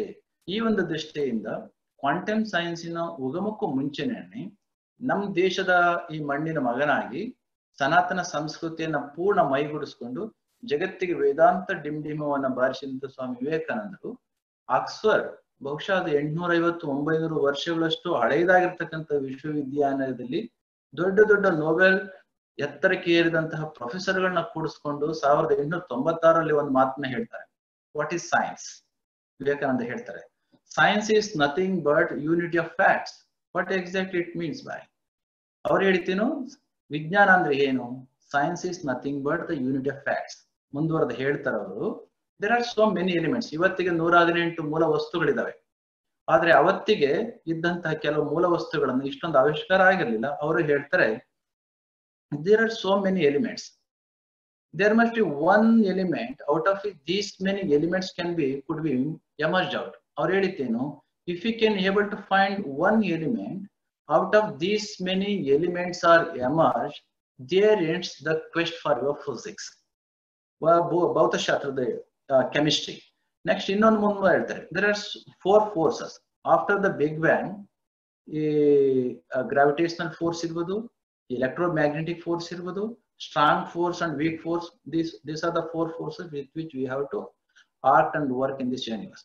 ಅವರು ಹೇಳಿದ್ದೇನು, if you can able to find one primordial force out of which these many forces are emerged out, there ends the quest for your physics. ಅದಕ್ಕೆ there are so many beings in this universe. ಸಾಕಷ್ಟು ಜೀವಿಗಳಿದ್ದಾವೆ. ಈ ಜೀವಿಗಳ ಹಿಂದೆ ಇರ್ತಕ್ಕಂಥ ಒಂದು ಶಕ್ತಿ ಇದೆಯಲ್ಲ, ಮೂಲ ಪರಮಾತ್ಮ ಶಕ್ತಿ ಇದೆಯಲ್ಲ, ಅದನ್ನ ಕಂಡುಕೊಂಡದ್ದಾದ್ರೆ there ends the quest for your life ಅಂತ ಸ್ವಾಮಿ ವಿವೇಕಾನಂದ ಅವತ್ತಿಗೆನೇ ಹೇಳಿದ ಮಾತು. ಈ ಎಲ್ಲ ದೃಷ್ಟಿಯಿಂದ ನಮ್ಮ ಸಂಸ್ಕೃತದಲ್ಲಿ ಈಗಾಗಲೇ ನಮ್ಮ ವೈಸ್ ಚಾನ್ಸಲರ್ ಮತ್ತು ಕಟಾಳೆಯವರು ಸಾಕಷ್ಟು ವಿಚಾರಗಳನ್ನ ಎಲ್ಲ ಕ್ಷೇತ್ರವನ್ನು ಅವರು ಮುಟ್ಟಿರೋದ್ರಿಂದ ವಿಸ್ತೃತವಾಗಿ ತಿಳಿಬೇಕು ಅಂತಂದ್ರೆ ಆಳಕ್ಕೆ ಆಯಾ ಕ್ಷೇತ್ರದಲ್ಲಿ ಓದದ್ದಾದ್ರೆ ಖಂಡಿತ ನಾವು ಏನು ಅಭಿಮಾನ ಶೂನ್ಯರಾಗಿ ಆಧುನಿಕ ವಿಜ್ಞಾನದಲ್ಲಿ ಸರ್ವವೂ ಇದೆ, ನಮ್ಮ ವೇದ ವಾಗ್ಮಯದಲ್ಲಿ ಏನು ಇಲ್ಲ, ಅದು ಕೇವಲ ಹೇಳ್ಲಿಕ್ಕೆ ಮಾತ್ರ ಇದೆ ಅಂತ ಒಂದು ಭಾವಿಸಿದ್ದೇವಲ್ಲ, ಖಂಡಿತ ನಮಗೆ ಹೆಮ್ಮೆ ಬರ್ತದೆ, ಅಭಿಮಾನ ಬರ್ತದೆ. ದುರಾಭಿಮಾನ ಅಲ್ಲ, ಅಭಿಮಾನ ಬರ್ತದೆ. ಆ ಅಭಿಮಾನ ಮುಖಾಂತರ ನಮ್ಗೊಂದಿಷ್ಟು ಶಕ್ತಿ ಬರ್ತದೆ. ಅದಕ್ಕಾಗಿ ನಮ್ಮ ಸಂಸ್ಕೃತ ಭಾಷೆಯಲ್ಲಿ ಹಿಡಿದಿಟ್ಟಿರ್ತಕ್ಕಂಥ ನಮ್ಮ ಪುರಾತನರು ಕೊಟ್ಟು ಹೋಗಿರ್ತಕ್ಕಂಥ ಸಾಹಿತ್ಯವನ್ನು ಸರಿಯಾಗಿ ಓದಿದ್ದೆ ಆದ್ರೆ ಅದು ನಮ್ಮ ದೇಶದ ಎತ್ತರ ಬಿತ್ತರಕ್ಕೂ ಕೂಡ ಉಪಯೋಗಿಸ್ಕೊಳ್ಬಹುದು. ಕಟಾಳಿಯವರು ಹೇಳಿದ ಹಾಗೆ ವಿದ್ಯುತ್ತನ್ನ ಸಂಗ್ರಹಿಸ್ಕೊಡ್ತಕ್ಕಂಥ, ವಿದ್ಯುತ್ತನ್ನ ಸೃಷ್ಟಿ ಮಾಡ್ತಕ್ಕಂಥ ಪುರುಷ ಸೂಕ್ತದಲ್ಲಿ ಇರ್ತಕ್ಕಂಥ ವಿಚಾರಗಳನ್ನ ನೋಡಿದ್ದೆ ಆದ್ರೆ ಅದನ್ನ ಸರಿಯಾದ ರೀತಿಯಲ್ಲಿ ನಾವು ಮ್ಯಾನಿಫೆಸ್ಟ್ ಮಾಡ್ಕೊಂಡದ್ದೇ ಆದ್ರೆ ಆಧುನಿಕ ವಿಜ್ಞಾನಕ್ಕೆ ತಕ್ಕ ಹಾಗೆ ಸಾಕಷ್ಟು ಶಕ್ತಿಯನ್ನ ಪಡ್ಕೊಳ್ಳಿಕ್ಕೆ ಖಂಡಿತ ಸಾಧ್ಯತೆ ಇದೆ. ಈಗ ಅವರು ಹೇಳಿದ್ರು, ಬೌದ್ಧ ಏನೊಂದು ಮಾತನ್ನ ಹೇಳಿದ್ರು, ಜೊತೆಗೆ ನಮ್ಮ ಪೈಥಾಗರಸ್ ಥಿಯರಂ ಬಗ್ಗೆ ಹೇಳಿದ್ರು, a squared plus b squared is equal to c squared, diagonal square is equal to a squared plus b squared, adjacent squares ಅಂತ ಹೇಳಿದ್ರಲ್ಲ. ಇವೆಲ್ಲವನ್ನೂ ಕೂಡ ಸಾವಿರಾರು ವರ್ಷಗಳಿಂದ ನಮ್ಮ ಹಿರಿಯರು ಕೊಟ್ಟಿದ್ರು. ಆದ್ರೆ ಅವೆಲ್ಲ ಇದ್ದಂತಹದ್ದು ಯಾವ ಭಾಷೆಯಲ್ಲಿತ್ತು? ಸಂಸ್ಕೃತ ಭಾಷೆಯಲ್ಲಿತ್ತು. ಸಂಸ್ಕೃತದ ಬಗ್ಗೆ ನಮ್ಗೆ ಅಸಡ್ಡೆ ಬಂತು, ಆ ಭಾಷೆಯನ್ನು ಯಾಕೆ ಕಲಿಬೇಕು ಅಂತ ಬಿಟ್ವಿ. ಕೊನೆಗೆ ಬೇರೆಯವರು ಇಲ್ಲಿಂದ ಹೊತ್ಕೊಂಡು ಹೋದ್ರು. ಕಟಾಳಿಯವರು ಹೇಳಿದ್ರಲ್ಲ, ಇಲ್ಲಿಂದ ಸಾಕಷ್ಟು ನಮ್ಮ ಗ್ರಂಥರಾಶಿ ಮೊಘಲರ ಕಾಲದಲ್ಲಿ ಹೋಯ್ತು. ಇನ್ನೊಂದು ಮಾತು ಇದೆ ನಮಗೆ ನೆನಪಿರ್ಬೇಕು, ಬ್ರಿಟಿಷ್ನವ್ರು ಯಾಕೆ ಬಂದ್ರು ಅಂತಂದ್ರೆ ನಮ್ಮ ಸಮಾಜಶಾಸ್ತ್ರದಲ್ಲಿ ನಾವು ಕಲಿಸ್ತಾ ಇದ್ರೆ ಇಲ್ಲಿ ಇರ್ತಕ್ಕಂಥ ಸಾಂಬಾರ್ ಪದಾರ್ಥಗಳು ಅವುಗಳ ವ್ಯಾಪಾರಕ್ಕೋಸ್ಕರ ಬಂದ್ರು ಅಂತ ಹೇಳಿದ್ರು. ಆದ್ರೆ ಮೂಲದಲ್ಲಿ ಅದಕ್ಕೂ ಪೂರ್ವದಲ್ಲಿ ಮೊಘಲರು ಈ ದೇಶಕ್ಕೆ ಬಂದು ನಮಗೆ ಗೊತ್ತಿದೆ. ಈ ದೇಶದಲ್ಲಿ ಇದ್ದಂತ ಅವರಿಗೆ ಅರ್ಥವಾಗದ ಭಾಷೆಯಲ್ಲಿ ಇದ್ದಂತ ಈ ಜ್ಞಾನ ರಾಶಿಯನ್ನ ಹೊತ್ಕೊಂಡೋದ್ರು. ಕೊನೆಗೆ they couldn't decode it. Eventually it has transported towards the Europe. ಅಲ್ಲಿಗೆ ಹೋದ್ರು, ದೊಡ್ಡ ದೊಡ್ಡ ವ್ಯಕ್ತಿಗಳಿಗೆ ಸಂಸ್ಕೃತವನ್ನ ಕಲಿಸಿದ್ರು. ಅದರಲ್ಲಿ ಇದ್ದಂತ ವಿಚಾರಗಳನ್ನ ನಾವು ಯಾವ್ದನ್ನ ಪಕ್ಕಕ್ಕಿಟ್ಟಿದ್ವೋ ಆ ಎಲ್ಲ ವಿಚಾರಗಳನ್ನ ನಮ್ಮ ಸಂಸ್ಕೃತವನ್ನ ಅವರಿಗೆ ಕಲಿಸಿ ಅವುಗಳನ್ನ ಡಿಕೋಡ್ ಮಾಡ್ಕೊಂಡು ಅವರ ಟೆಕ್ನಾಲಜಿಯನ್ನ ಅವರ ಸೈನ್ಸ್ ಅನ್ನ ಇಂಪ್ರೂವ್ ಮಾಡ್ಕೊಂಡ್ರು. ನಾವು ಮಾತ್ರ ಸಂಸ್ಕೃತವನ್ನ ಬೈತಾ ಇನ್ನು ಹಾಗೆ ಇಲ್ಲಿ ಕೊಡ್ತಿದ್ದೇವೆ. ಉದಾಹರಣೆಗೆ ನೋಡಿ, ಪ್ರೊಫೆಸರ್ ಮ್ಯಾಕ್ಸ್ ಮುಲ್ಲರ್ ಕತೆ ನಿಮಗೆ ಗೊತ್ತಿದೆ. ಪ್ರೊಫೆಸರ್ ಮ್ಯಾಕ್ಸ್ ಮುಲ್ಲರ್ ಜರ್ಮನಿಯವ. ಅವ ಭಾರತಕ್ಕೆ ಅವ ಎಂದು ಬರಲೇ ಇಲ್ಲ. ಲಂಡನ್ ನಲ್ಲಿ ಇರ್ತಕ್ಕಂಥ ದೊಡ್ಡ ಲೈಬ್ರರಿಯಲ್ಲಿ ಕುಳಿತುಕೊಂಡು ನಮ್ಮ ದೇಶದ ಈ ಎಲ್ಲ ಶಾಸ್ತ್ರ ಗ್ರಂಥಗಳನ್ನ ಸಂಸ್ಕೃತವನ್ನ ಚೆನ್ನಾಗಿ ಕಲಿತು ಕೊನೆಗೆ ಅವಳನ್ನ ಟ್ರಾನ್ಸ್ಲೇಟ್ ಮಾಡಿ ನಮ್ಮ ದೇಶೀಯರಿಗೆ ನಮ್ಮ ದೇಶ ಗ್ರಂಥಗಳ ಬಗೆಗೆ, ನಮ್ಮ ದೇಶ ಭಾವನೆಗಳ ಬಗೆಗೆ ಬೇರೆ ಭಾವನೆ ಬರ್ಲಿಕ್ಕೆ ಬಹಳಷ್ಟು ಪ್ರಯತ್ನ ಪಡಿಸಿದ್ರು. ಆತ ಸಾಕಷ್ಟು ಗ್ರಂಥಗಳನ್ನ ತಪ್ಪಾಗಿ ನಮಗೆ ಅಶ್ರದ್ಧೆ ಮೂಡುವ ರೀತಿಯಲ್ಲಿ ಭಾಷಾಂತರವನ್ನ ಮಾಡಿಸಿದ್ಮೇಲೆ ಹೆಂಡತಿ ಒಂದು ಪತ್ರ ಬರೀತಾನಂತೆ. ಇಲ್ಲಿ ಲಂಡನ್ ನಲ್ಲಿ ಕುಳಿತುಕೊಂಡು ಈ wrote a letter to his wife stating what, ನಾನು ಇವತ್ತು ಯಾವ ಕಾರ್ಯಕ್ಕೋಸ್ಕರ ನಿಯೋಜಿತನಾಗಿದ್ನೋ ಆ ಕಾರ್ಯ ಮಾಡಿ ಮುಗಿಸಿದ್ದೇನೆ. ನಾನು ಯಾವ ಕಾರ್ಯವನ್ನ ಮಾಡಿ ಮುಗಿಸಿದ್ದೇನೋ, ಯಾವ ದೇಶದ ಗ್ರಂಥಗಳನ್ನ ಮಾಡಿ ಮುಗಿಸಿದ್ದೇನೋ, ಈ ಗ್ರಂಥಗಳನ್ನ ಆ ದೇಶೀಯರು, ಆ ತವರು ನಾಡಿನ ದೇಶೀಯರು ಏನಾದ್ರು ಓದಿದ್ದೆ ಆದ್ರೆ ಖಂಡಿತ ಅವರು ತಮ್ಮ ಧರ್ಮದ ಬಗೆಗೆ ಶ್ರದ್ಧೆಯನ್ನ ಕಳ್ಕೊಳ್ಳೋದ್ರಾಗೆ ಸಂಶಯನೇ ಇಲ್ಲ. ಅವ್ರನ್ನ ಕಾಪಾಡ್ಲಿಕ್ಕೆ ದೇವ್ರು ಅಂತ ಇದ್ರೆ ಅವನೇ ಬರ್ಬೇಕು ಅಂತ ಬರತ್ತಂತೆ ತನ್ನ ಹೆಂಡತಿ ಪತ್ರ ಬರ್ತದ್ದು. ಆದ್ರೆ ಮುಂದೆ ಆದದ್ದೇನು, ಅವ ಯಾವುದೇ ಭಾವನೆಯಿಂದ ಹಣಕ್ಕೋಸ್ಕರನೋ ಸಂಬಳಕ್ಕೋಸ್ಕರನೋ ಬರೆದ್ರು ಕೂಡ ವೇದವಾಗ್ಮಯದಲ್ಲಿ ನಮ್ಮ ಶಾಸ್ತ್ರ ಗ್ರಂಥಗಳಲ್ಲಿ ಮುಳುಗಿ ಸತ್ಯವನ್ನ ತಿಳ್ಕೊಳ್ಳಿಕ್ಕೆ ಹೋದ್ಮೇಲೆ ಏನಾಯ್ತು, ಒಂದು ಕಬ್ಬಿಣ ಎಷ್ಟೇ ಕೆಟ್ಟದ್ದ ಮಾಡ್ಬೇಕು ಅಂತ ಮ್ಯಾಗ್ನೆಟ್ ಹತ್ರ ಬಂದ್ರು ಕೂಡ ತಾತ್ಕಾಲಿಕವಾಗಿ ನಾನು ಮ್ಯಾಗ್ನೆಟ್ ಹಾಗೆ ಮಾಡಿದೆ ಹೀಗೆ ಮಾಡಿದೆ ಅಂತ ಹೇಳ್ಕೊಂಡ್ರು ಕೂಡ moment it comes in direct association and contact of magnet, it is going to be converted as a magnet, at least as long as it's going to be there with the magnet. ಎಷ್ಟೇ ಕೆಟ್ಟದಾಗಿರ್ತಕ್ಕಂಥ ಕಬ್ಬಿಣ ಹತ್ರ ಬಂದ್ರು ಕೂಡ ಮ್ಯಾಗ್ನೆಟ್ಗೆ ಅದು ಕೂಡ magnet ಆಗಿ ಹೇಗೆ convert ಆಗಿ ಪರಿವರ್ತನೆ ಹೊಂದುತ್ತೋ ಅದೇ ರೀತಿ ಪ್ರೊಫೆಸರ್ ಮ್ಯಾಕ್ಸ್ ಮುಲ್ಲರ್ ಕಥೆಯೂ ಕೂಡ ಆಯ್ತು. ಪ್ರಾರಂಭದ ಹಂತದಲ್ಲಿ ಹಣಕ್ಕಾಗಿ ಒಬ್ಬ ನೌಕರನಾಗಿ ಅವರಿಗೆ ಬ್ರಿಟಿಷ್ನವರಿಗೋಸ್ಕರ ಸಹಾಯವನ್ನ ಮಾಡಿದ್ರು ಕೂಡ ಮುಂದೆ ಈ ದೇಶದ ಗ್ರಂಥಗಳಲ್ಲಿ ದರ್ಶನ ಗ್ರಂಥಗಳಲ್ಲಿ ಇದ್ದಂತ ಶಕ್ತಿಯನ್ನ ಅರ್ಥ ಮಾಡಿಕೊಂಡು ಯಾವ ಮಟ್ಟಕ್ಕೆ ಹೋಗಿದ್ದ ಅಂತ ಅಂದ್ರೆ ಪ್ರೊಫೆಸರ್ ಮ್ಯಾಕ್ಸ್ ಮುಲ್ಲರ್ ಮುಂದೆ ಸ್ವಾಮಿ ವಿವೇಕಾನಂದರು ಅಮೆರಿಕ ಪ್ರವಾಸವನ್ನ ಮುಗಿಸಿ, ನಾನು ಆವಾಗಲೇ ಆಕ್ಸ್ಫರ್ಡ್ ವಿಶ್ವವಿದ್ಯಾನಿಲಯದ ವಿಚಾರವನ್ನು ಹೇಳಿದೆ. ಅದೇ ಸಂದರ್ಭದಲ್ಲಿ ಪ್ರೊಫೆಸರ್ ಮ್ಯಾಕ್ಸ್ ಮುಲ್ಲರ್ ಅವ್ರನ್ನ ಭೇಟಿ ಮಾಡಿದಾಗ ಸ್ವಾಮಿ ವಿವೇಕಾನಂದರು ಹೇಳ್ತಾರೆ, ಪ್ರೊಫೆಸರ್ ಮ್ಯಾಕ್ಸ್ ಮುಲ್ಲರ್ ಅವ್ರನ್ನ ಭೇಟಿ ಮಾಡಿದೆ, ಅವರನ್ನ ನೋಡ್ತಾ ಇದ್ರೆ ನಮ್ಮ ಹಿಂದಿನ ಋಷಿಗಳಾಗಿರ್ತಕ್ಕಂಥ ಸಾಯಣಾಚಾರ್ಯರನ್ನ ನೋಡಿದಷ್ಟು ನನಗೆ ಭಾವ ಬರ್ತಾ ಇದೆ. ನನಗೆ ಇನ್ನೊಂದು ಭಾವನೆ ಬರ್ತಿದೆ, ಸಾಯಣಾಚಾರ್ಯರಂತವರೇನೆ ಪ್ರೊಫೆಸರ್ ಮ್ಯಾಕ್ಸ್ ಮುಲ್ಲರ್ ಆಗಿ ಈ ದೇಶದಲ್ಲಿ ನಮ್ಮ ದೇಶದ ಕೀರ್ತಿನ ಹರಡ್ಲಿಕ್ಕೋಸ್ಕರ ಹುಟ್ಟಿ ಬಂದಿದಾರ ಅಂತ ಒಂದು ಭಾವನೆ. ಪ್ರೊಫೆಸರ್ ಮ್ಯಾಕ್ಸ್ ಮುಲ್ಲರ್ ಹೇಳಿದ್ರಂತೆ ವಿವೇಕಾನಂದರಿಗೆ, ನಾನ್ ನಿಮ್ ದೇಶಕ್ಕೆ ಬಂದಿಲ್ಲ, ಆದ್ರೆ ಆ ದೇಶದ ಜ್ಞಾನ ರಾಶಿಯನ್ನ ಓದ್ಕೊಂಡಿದ್ದೇನೆ, ಮುಂದೊಂದು ಜನ್ಮ ಅಂತ ಏನಾದ್ರು ಇದ್ದದ್ದೇ ಆದ್ರೆ ಅವಿಷ್ಟು ಟೇಕ್ ಬರ್ತೀನಿ ಇಂಡಿಯಾ ಅಂತ ಹೇಳಿದ್ರಂತೆ. ಇದು ನಮ್ಮ ದೇಶದಲ್ಲಿ ಜ್ಞಾನಿಗಳು ಕೊಟ್ಟು ಹೋಗಿರ್ತಕ್ಕಂಥ ಶಕ್ತಿ. ಈ ಶಕ್ತಿಯನ್ನ ಅರ್ಥ ಮಾಡ್ಕೊಳ್ಬೇಕು ಅಂತಂದ್ರೆ ನಮ್ಮ ಜ್ಞಾನದ ರಾಶಿಯಲ್ಲಿರ್ತಕ್ಕಂಥ ವಿಚಾರಗಳನ್ನ ನಾವೆಲ್ಲರೂ ಕೂಡ ತಿಳ್ಕೊಳ್ಬೇಕಾಗ್ತದೆ. ಈ ಒಂದು ದೃಷ್ಟಿಯಿಂದ 1900 ಬಹುಶಃ 45 ಸುಮಾರಿಗೆ ಅಲ್ಲಿವರೆಗೂ ಕೂಡ ಡೈನಮೈಟು ಸಣ್ಣ ಸಣ್ಣ ಪಟಾಕಿ ಬಾಂಬುಗಳ ತರನ ಯುದ್ಧ ಮಾಡ್ತಾ ಇದ್ದಂತಹ ಸಂದರ್ಭದಲ್ಲಿ ಮೊದಲ ಬಾರಿಗೆ ಆಲ್ಬರ್ಟ್ ಐನ್ಸ್ಟೈನ್ ಅನ್ನ E=mc² ಸೂತ್ರವನ್ನ ಉಪಯೋಗಿಸಿ, ಎನರ್ಜಿ ಮಾಸ್ ಈಕ್ವೇಶನ್ ನಿಮ್ಮೆಲ್ಲರೂ ಕೂಡ ಗೊತ್ತಿರ್ತಕ್ಕಂತಹದ್ದು, ಅದನ್ನ ಉಪಯೋಗಿಸಿ ಮೊದಲ ಬಾರಿಗೆ ಕಂಡಿಡಿದಂತ ಆಟಮ್ ಬಾಂಬ್. ಅದರ ಸೂತ್ರವನ್ನ ಕಂಡಿಡಿದವನು ಐನ್ಸ್ಟೈನ್ ಆದ್ರೂ ಅದಕ್ಕೆ ಬೇಕಾಗಿರ್ತಕ್ಕಂಥ ಉರುವಲವನ್ನ ಕಂಡಿಡಿದುಕೊಟ್ಟಂತಹವರು ಮೇರಿ ಕ್ಯೂರಿ ಆದನು. Radioactive elements what I am speaking out, uranium 92 235 isotope ಇದೆಯಲ್ಲ, ಅದನ್ನ ಕಂಡಿಡಿದುಕೊಟ್ಟಂತ ಕೀರ್ತಿ ಆಯಮ್ಮನಿಗೆ ಬಂದ್ರು ಕೂಡ ಸೂತ್ರ ಐನ್ಸ್ಟೈನ್ದು, ಅದಕ್ಕೆ ಬೇಕಾಗಿರ್ತಕ್ಕಂಥ ಪ್ರಾಡಕ್ಟ್ಸ್ ನ ತಂದು ಕೊಟ್ಟದ್ದು ಮಾಡಿಕೊಟ್ಟಂತಹದ್ದು ಮೇಡಮ್ ಕ್ಯೂರಿ. ಆದ್ರೆ ಇದು ಅಷ್ಟೆಲ್ಲವನ್ನು ಕೂಡ ಸೇರಿಸಿ ಒಂದು ವಸ್ತುವಾಗಿ ಬಾಂಬಾಗಿ ರೂಪಿಸಿದ ಕೀರ್ತಿ ರಾಬರ್ಟ್ ಓಪನ್ಹೈಮರ್ಗೆ ಹೋಗುತ್ತೆ. ರಾಬರ್ಟ್ ಓಪನ್ಹೈಮರ್ ಅಮೆರಿಕದ ಡೆಸರ್ಟ್ ನಲ್ಲಿ for the first time when that was tested, ಸಾವಿರಾರು ಅಡಿ ದೂರದಲ್ಲಿ ನಿಂತು ಮೊದಲ ಅಣುಬಾಂಬು ಸಿಡಿದ ಸಂದರ್ಭದಲ್ಲಿ ಅದನ್ನ ನೋಡಿ ಅವನಿಗೆ ಮೊದಲು ಮೂಡಿ ಬಂದಂತಹ ಮಾತು ಯಾವುದಂತೆ ಗೊತ್ತಾ? ನಮ್ಗೆ ಏನೇನ್ ನೆನಪಾಗ್ತದೆ ಗೊತ್ತಿಲ್ಲ. ಅವತ್ತನ್ನ ಜೀವನ ಚರಿತ್ರೆಯಲ್ಲಿ ಬರ್ಕೊಂಡಿದ್ದಾನೆ. After having seen such a conflagration and the radiation, it is said that he was in remembrance of Indian Bhagavad Gita. ಅಷ್ಟೊತ್ತಿಗೆ ಎಷ್ಟು ವರ್ಷ ಆಗಿತ್ತು? 5000 ವರ್ಷಗಳ ಹಿಂದೆ ಯುದ್ಧ ಭೂಮಿಯಲ್ಲಿ ಕೃಷ್ಣ ಅರ್ಜುನನಿಗೆ ಹೇಳಿದಂತ ಭಗವದ್ಗೀತೆಯ ಶ್ಲೋಕ ಆ ದೂರ ದೇಶದ ಜೂಯಿಸ್ ಕಮ್ಯುನಿಟಿಗೆ ಸೇರಿದಂತ ರಾಬರ್ಟ್ ಓಪನ್ಹೈಮರ್ಗೆ ನೆನಪಾಯ್ತಂತೆ. ಯಾವ ಸೂತ್ರ ಅದು? ದಿವಿ ಸೂರ್ಯ ಸಹಸ್ರಸ್ಯ. ಆಟಮ್ ಬಾಂಬಿನ ಆ ರೇಡಿಯೇಷನ್, ಆ ಬೆಳಕು, ಅವೆಲ್ಲವನ್ನ ಶಕ್ತಿಯನ್ನ ನೋಡಿ ಅವನಿಗೆ ಏನು ನೆನಪಾಗ್ಲಿಲ್ಲ, ಗೀತೆಯ ಮಾತು ನೆನಪಾಯ್ತು. ದಿವಿ ಸೂರ್ಯ ಸಹಸ್ರಸ್ಯ ಭವೇತ್ ಯುಗ ಪದುತ್ತಿತ ಯದಿ ಭಾ ಸದೃಶಿ ಸಹಸ್ಯದ್ ಭಾಸಃ ತಸ್ಯ ಮಹಾತ್ಮನಃ. ಒಬ್ಬ ಪರಕೀಯ ನಮ್ಮ ದೇಶದ ಚರಿತ್ರೆಯ ಕೃಷ್ಣನ ಮಾತುಗಳನ್ನ ನೆನಪು ಮಾಡ್ಕೊಳ್ತಾನೆ ಅಂತಂದ್ರೆ ಈ ದೇಶದ ಗ್ರಂಥಗಳಲ್ಲಿ ಜ್ಞಾನದ ರಾಶಿಯಲ್ಲಿ ಎಷ್ಟು ಶಕ್ತಿ ಇದೆ ಹೇಳಿದ್ದೇನು. If thousands of suns could be burst into sky, ಬೇರೆ ಬೇರೆ ಟೈಮ್ ನಲ್ಲಿ ಅಲ್ಲ, simultaneously at a time, the amount of energy which is going to be released may not be equal to the radiance and the effulgence and the energy of one enlightened being. ಅಂದ್ರ ಅರ್ಥ, ಒಂದು ಅಣುವನ್ನು ನೋಡಿ, 1000 ton ಇರ್ತಕ್ಕಂಥ 10,000 kg ಇರ್ತಕ್ಕಂಥ pitch blend ಅಂತ ಒಂದು ಅದಿರನ್ನ ಸಂಸ್ಕರಣೆ ಮಾಡಿದ್ದೆ ಆದ್ರೆ you may get 1/10 of a gram of uranium. ಇದರಲ್ಲಿ ಅವರು ಹೇಳಿಕೊಟ್ಟಂತಹದ್ದು, ಇದನ್ನ ಸಿಡಿಸಿದ್ದೆ ಆದ್ರೆ ಎಷ್ಟು ಎನರ್ಜಿ ಬಿಡುಗಡೆ ಆಗ್ಬೋದು.